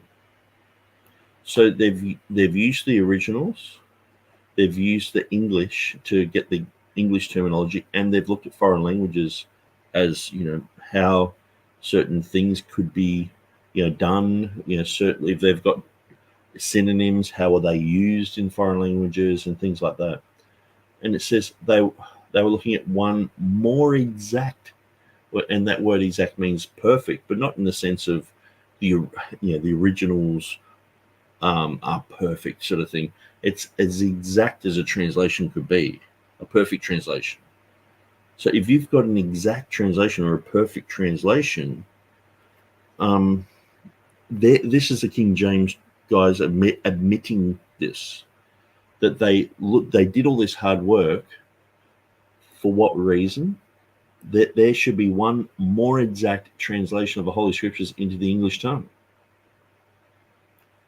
So that's why they've done it. So if there is an exact, like if they had done that into the German tongue, I would look to that German translation and go, well, they've got 60 of the best scholars of Europe working on this, and they're not only just looking at the Greek language, they're not only just looking at the English language, they're looking at all the languages. Wow, this is monumentous. This is huge. This is a defining work. And so Mark Ward's just like, what people are following this, they shouldn't be, did they ever intend on people saying, hey, we follow your textual choices? Do you see them anywhere saying, look, we've just made all these blunders and stuff, don't follow what we've... No, they're saying they're making a more exact translation, more exact than what's been before in English. And so that more exact, that word exact, and Bryan Ross does a very good set of videos on this, saying that this means perfect. What they said about translation in their preface, surely they would say too about their textual critical judgments, which merit only a small mention in their preface. Whatever was perfect under the sun, where apostles or apostolic men, that is, men endued with an extraordinary measure of God's Spirit and privileged with the privilege of infallibility, had not their hand. The King James translators did not claim perfection for their work.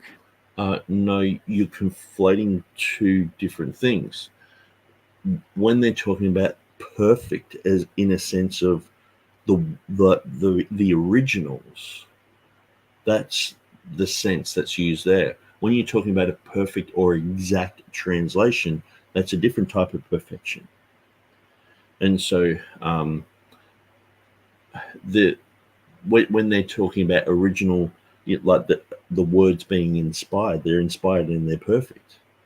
But you can get those words and you can translate them several different ways into English, but it will say the same thing. So which edition of that is perfect? That is a different type of perfection there. And so, but Bryan Ross talks about this quite a lot in his videos. They made excellent judgments, but they were human judgments. Of course. But at the end of the day, they made, well, what Mark is not taking into consideration is the concept of preservation, okay? That we will have a Bible somewhere that we can access. He's not giving us an alternative of where that Bible is.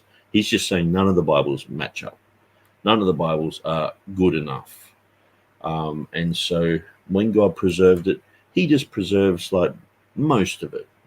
And the other things are just trivial things, and they just sort of, they don't really matter. And it doesn't really matter about all this minutia. But we believe that God preserved every word because he promised to. He said, heaven and earth will pass away, but my words shall by no means pass away. It's very clear that they will not pass away. And they're not just going to be gone. So they have to be somewhere. And we've focused on this for a long, long, long time. And many of us have come to the same conclusion that we can't fault the decisions of what the authorized version translators did. And so we believe that that is part and parcel of preservation of the Word of God. They did not claim the mantle of Bezalel and Aholiab. The Bible does not promise perfect Bible translations. I think you're wrong. Well, when it's perfect, Bible said this is the thing. He's using the word perfect. Are you using that word in a sense of exactly akin to the original Greek and Hebrew, or as perfect as a translation can be? And so when we look at Revelation chapter 22,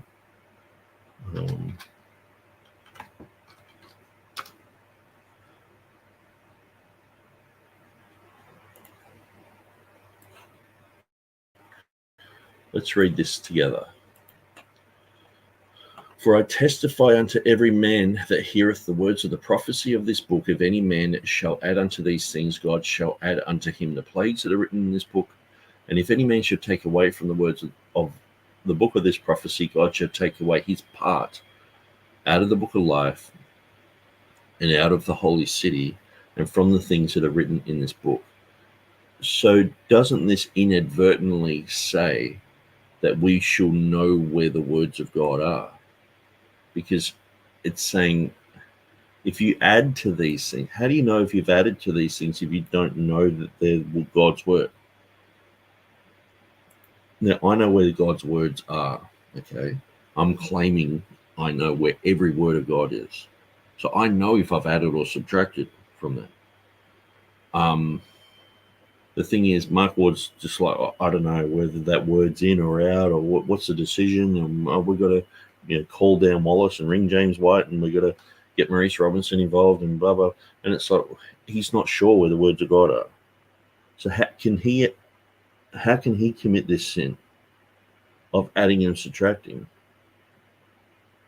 if you're not sure? If you're not sure if fornication's wrong, and you're sleeping around. It's like, oh, I don't know, it's right or wrong. It doesn't mean, like, to him, he can never commit this sin. That's why they just mock at this.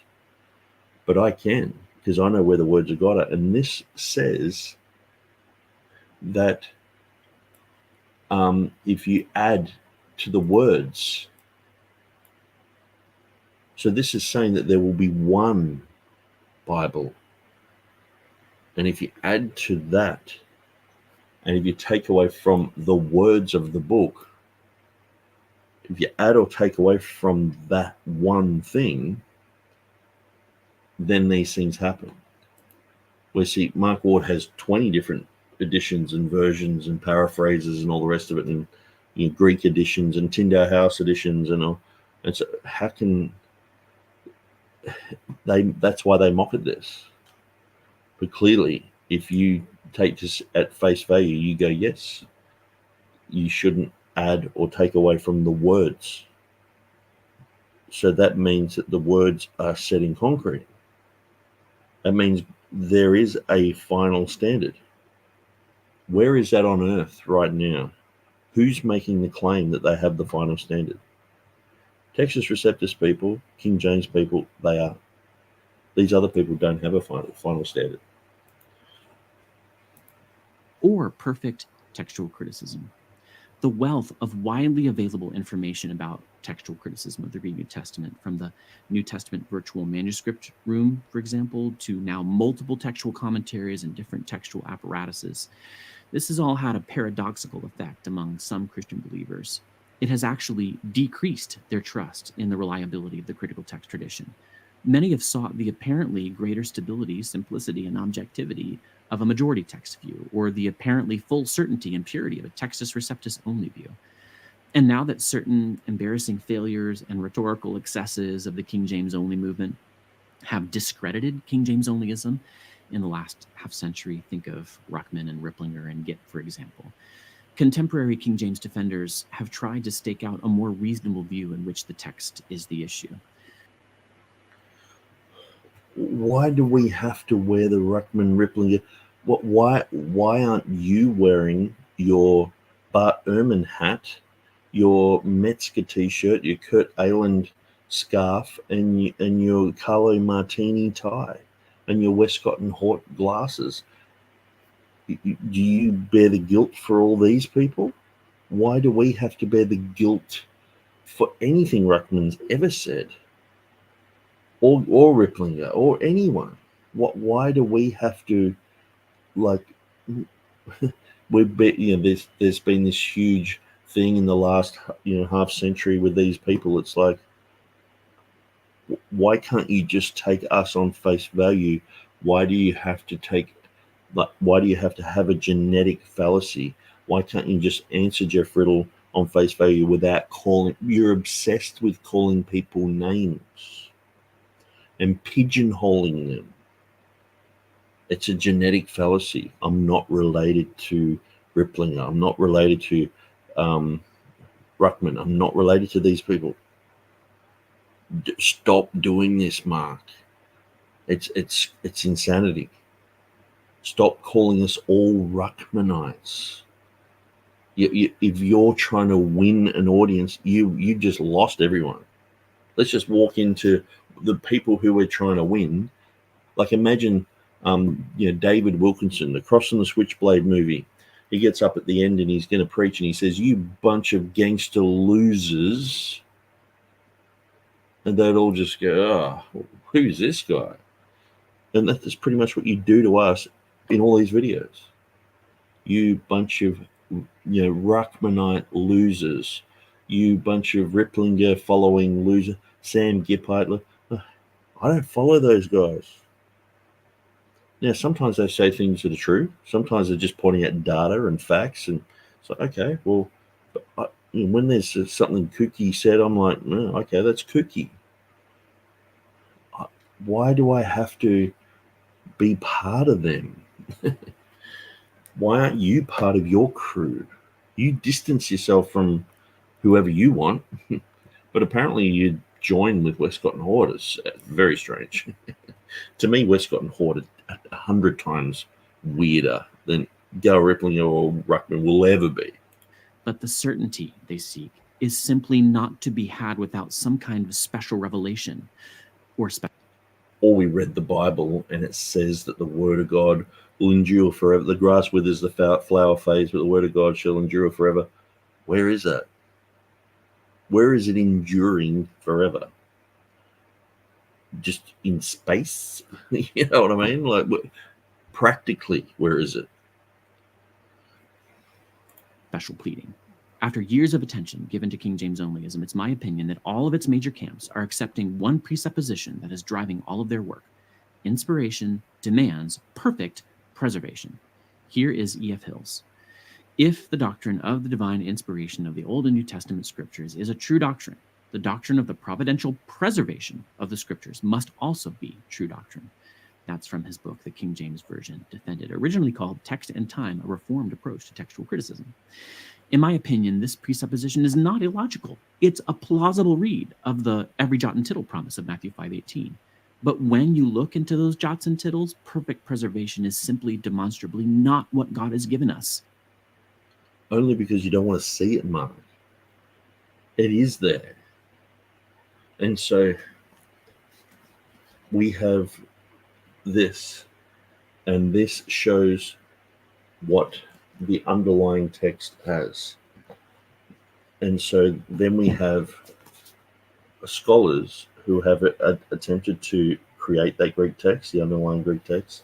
But we also have Beza, his work, his text, and the marginal notes or the footnotes that he has back up the King James 100%. So you can just point to that. 1598. So there it is. There's all the readings. And so you're saying it's demonstrably not what God has given us. Maybe in the critical text, and maybe with all your strange affiliations with Codex Vaticanus and Sinaiticus, and the last 12 verses of Mark missing, and the thing is too, if you're involved with all this stuff, do you ever think that you could be deceived? That perhaps you've committed a sin? Adding and subtracting from the words of God. Clearly, Revelation talk about it, and there's many other places in the Bible that talk about, don't add to God's word, or, Proverbs, it talks about that. Perhaps you've committed a sin and you're deceived. And you need to come out of that.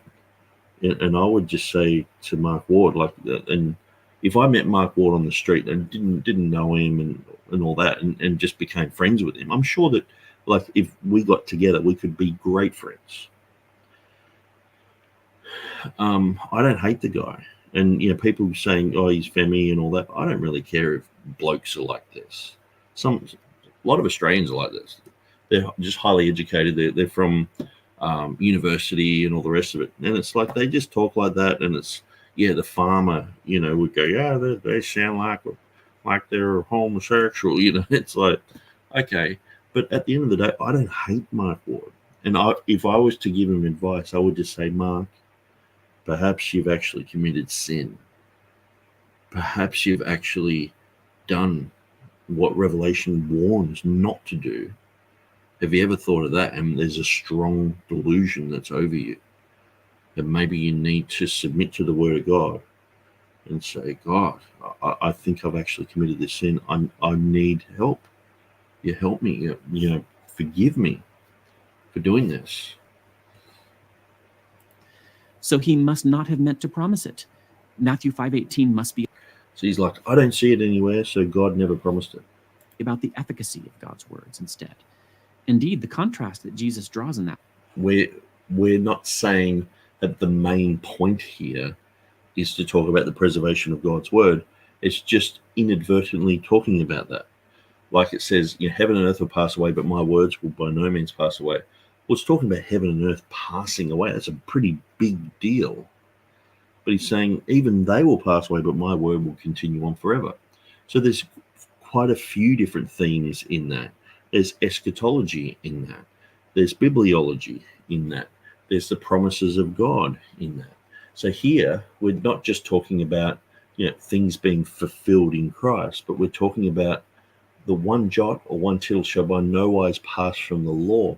Why is it saying about passing from the law? Why would a jot and tittle pass from the law? What is that? And so clearly it's talking about the makeup of the Hebrew language. He's not going to pass away. His words are going to be stable. Even the tiniest little details of the words are going to be stable, because the tiniest little details of the Hebrew words are translated today here. And we have all those words here. We can clearly see the underlying text of the King James and go, well, this Hebrew Masoretic text, it backs that up. So we have that. We have the Textus Receptus. And so he was clearly talking about the Hebrew here. What Mark wants is this in original language documents, as perfect as we're saying the King James is. Now we have Beza's. If you want it in between the covers, it's in his Greek and with the 20 footnotes. There you go. That's the TR there. Done. If you want to know exactly what choices, well, we go to the King James. Scrivener did a pretty good job at that, but some little things that I'm not happy with. And the same as the Masoretic text. You can look at that. That passage is between the persistence of every jot and tittle and people disobeying, not losing or altering God's law.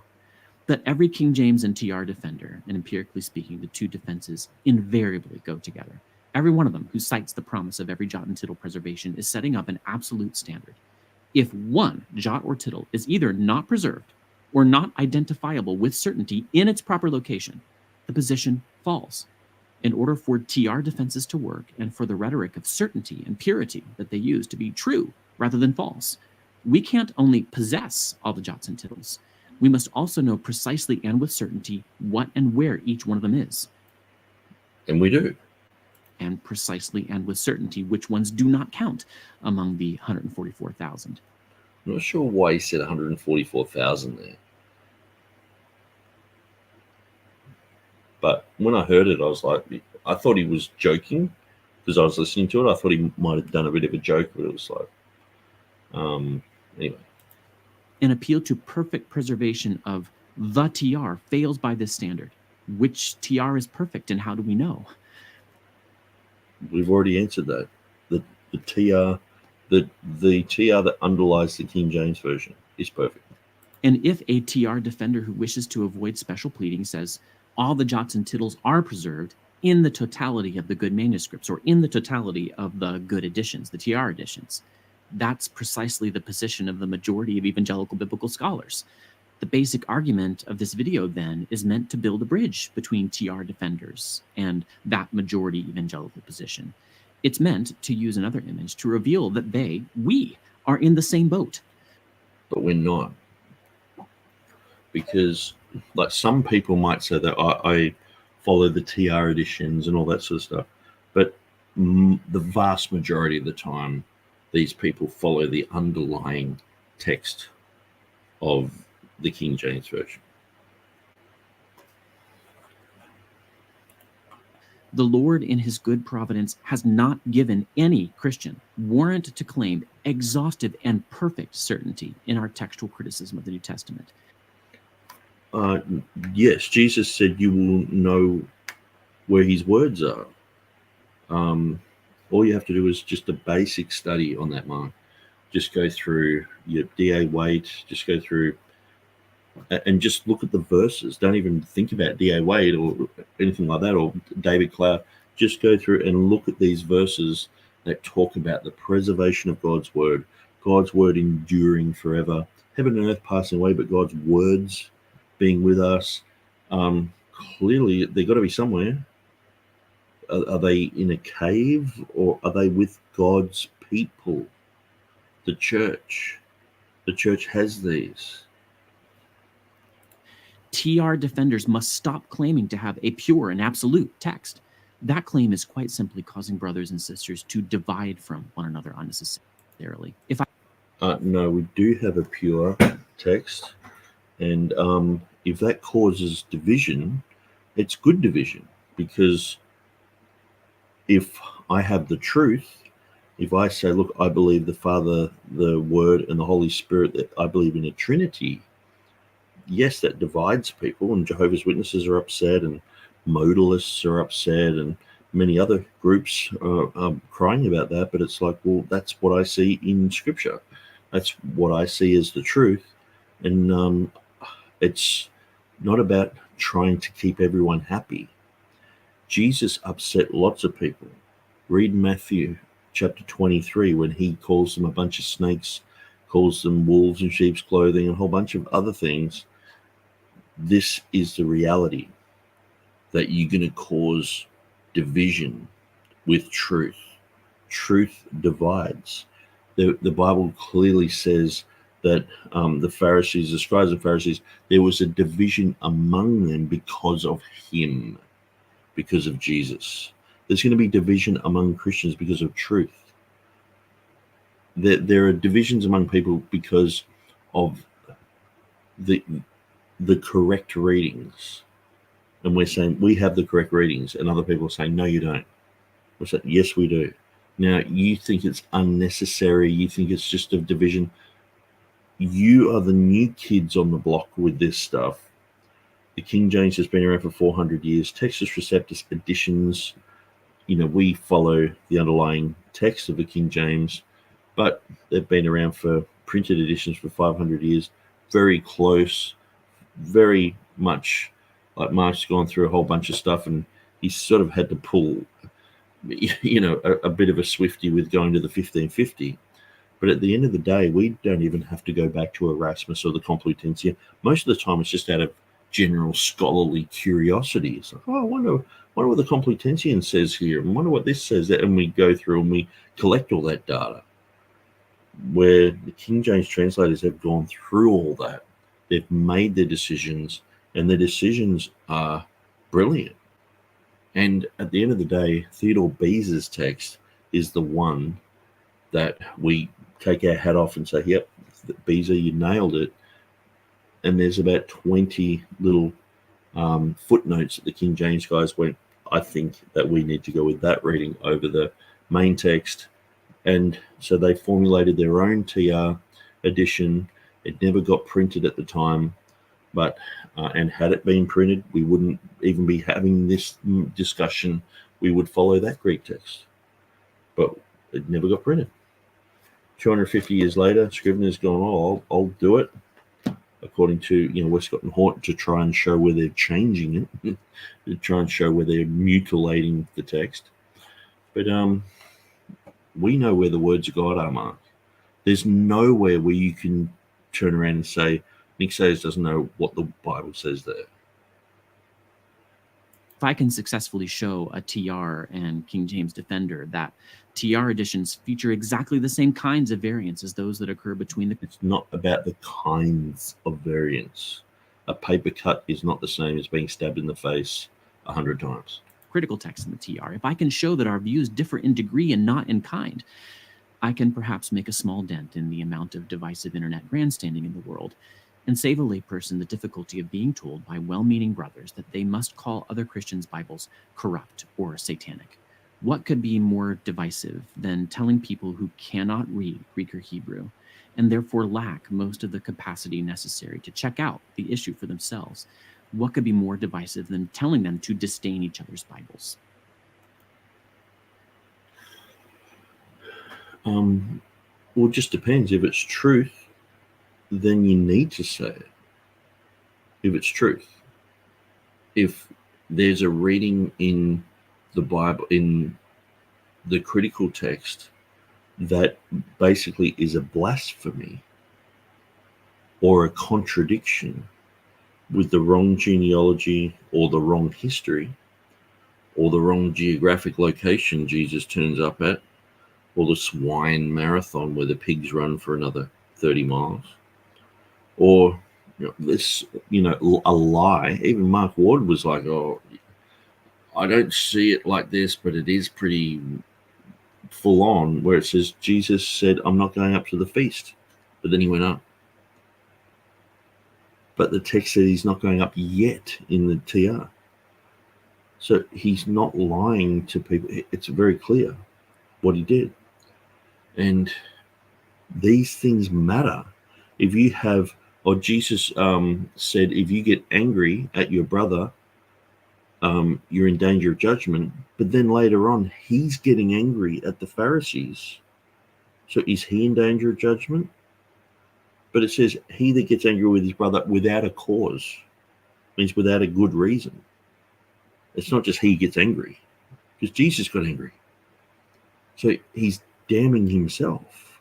So this is the problem. Your Bible is satanic and has these weird, strange, bizarre, contradictory readings in it, which we don't want. And as I said in my previous videos, I was the boy on the bus who was just, I don't care about anything. And I grabbed the Bible to read it. At the time, I'm drinking, smoking, doing drugs, doing whatever I wanted. And I grabbed the Bible and I opened it up and I started to read. And when I got to Matthew 5, it was talking about these, in these marginal notes, that they weren't sure what the reading was. It was talking about, oh, it could be this, could be that. And I just went, these guys have no idea what the text really says. They don't know if that should be in there or not. And I just grabbed the thing and flung it in the corner and just went, what a load of rubbish. And that's what this generation has done. The problem is apologists and people like Mark Ward are turning this generation into shipwrecked faith Christians, where they once believed, they received the word with joy, with gladness, but then, oh no, you can't read this, oh no, and just these little weasel words. You can't really trust a woman in an adultery story. You can't really trust the last 12 verses of Mark. You can't really, don't be a King James only and believe that Father, Word, and Holy Spirit and three are one. Don't believe that rubbish, even though it's in all the English Bibles. It's, don't believe that rubbish. Just, you got to doubt the words of God. And then, so people start doing that, and then they end up like Bart Ehrman. And this is the problem, is people are traveling a land and sea and making people twice as much a son of hell as themselves. They're turning them into little Bart Ehrmans. They're shipwrecking their faith. And they're basically turning this world into a graveyard of people who were once believing in the Word of God, once receiving the Word of God. Now they're caught up in all this trivia of like, oh, I'm not sure if I believe the Bible anymore. I don't know if Matthew wrote the gospel. I don't care anymore. It's just, imagine trying to go through all of Bart Ehrman's material. You guys are putting that on people. And so saying they have to know all this stuff, and they have to question it. Like if you go through all the apologists who are famous at the moment, they're going around pointing to people like James White saying, just read the King James only controversy. You read that and you're like, all over the place. And he's got verses he wants to delete that Dan Wallace doesn't want to delete. But where's the final standard? Where is the place where all the words of God are? So you guys don't know. We're saying we do know.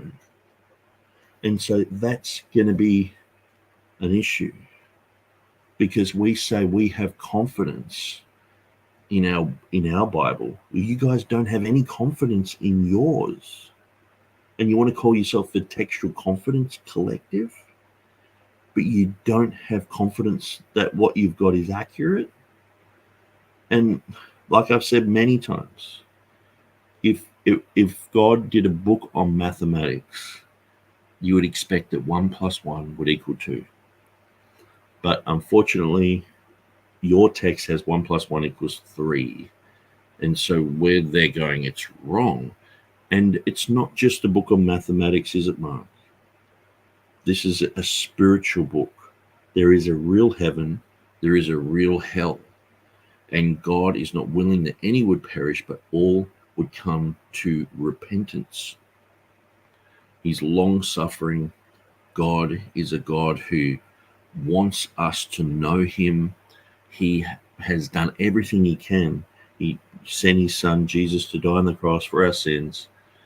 And at the end of the day, he's not the author of confusion. What you're saying is confusion. What we're saying is absolute simplicity. Like, guys, go and read this. It's got the words of God there. And he's like, what about the Greek? What about the jots and tittles? And it's like, okay, we can talk about that. We can talk about jots and tittles and show you where the readings are. Yeah.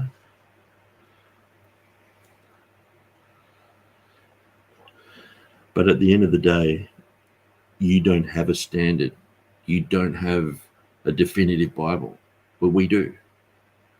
And we're not going to be silent about that. We're not going to be shy. We're not ashamed of the gospel of Jesus Christ. It's the power of God unto salvation. We're not ashamed of his words. We know where his words are. And we're going to shout his words from the rooftops. If that causes division, Mark will, if I think it was Ruckman, usually I'm not quoting Ruckman, but he said one time, if he's patting the cat and the cat's facing the wrong way, he said, well, the cat should turn around, not him turn all the way around. You need to get on the right side of history, Mark, and you need to stop labeling us all as heretics, deceived, because I'll debate you any day. We can go through all of this material. We can go, whatever you want to debate, I'll debate. But the thing is, that deep down, I've got good argumentation, and people will be persuaded to my position instead of your position, because your position offers no certainty. Your position is unbiblical, and you're just looking at history going, I don't see it happening anywhere. It's like, well, we trust by faith. We walk by faith and not by sight. We walk in the spirit. We don't fulfill the lust of the flesh. We're spiritually minded. We're not carnally minded. We know that God promised that he would have his word somewhere. Where is it? You can't point it out. You're holding up this, whatever you're holding up. See, you probably don't even agree with with a bunch of words in there. You're like, I don't know, the last 12 verses of Mark, probably 9 or whatever. It's all over the place. And so Victo says, do Mark Ward and company believe in a perfect Hebrew or a perfect Greek text? No. They believe it's unattainable. So when we say we've got a perfect Bible, they're like, no Bible's perfect. So the Textual Confidence Collective is just doubt the words of God enough, and then you're in their club. If you have what's called absolutism, where you know where the words of God are, you're a Ruckmanite. I know, it is so strange. Mark Ward, 2 Timothy 3:7. I'll just look that one up. 2 Timothy 3:7. Always learning and never coming to the knowledge of the truth. That's a very good point. Victo says, Ruckman lost a huge amount of credibility because of his flagrant racism, his belief that the serpent impregnated Eve with Cain, and other misinformation. Yeah, I don't know about the impregnating thing. That's how much I know about Ruckman. Hardly anything, but I'm apparently a Ruckmanite. Mark Ward calls me that. But yeah, he's absolutely racist. And he says, if you mix the races, you're mentally sick. And, it's exactly what I've done. So why would I be labeled a Ruckmanite by Ward? It's just, it's very disrespectful. He's not winning me over to his position, is he? Land says maybe they think they will put all the variants in a Bible. They can rest assured that it's in the Bible somewhere. Yeah, it's like a game of Scrabble. It's like, where's the dictionary? Have you got a dictionary? It's like, yeah, it's over there in the Scrabble game. You just sort of have to put all the pieces together and you'll get it. It's like, well, they're still trying to construct a Bible. We've already got a Bible. We're not trying to reconstruct it. It's already been constructed, and now we're just defending it because it is defensible. That would be a great debate.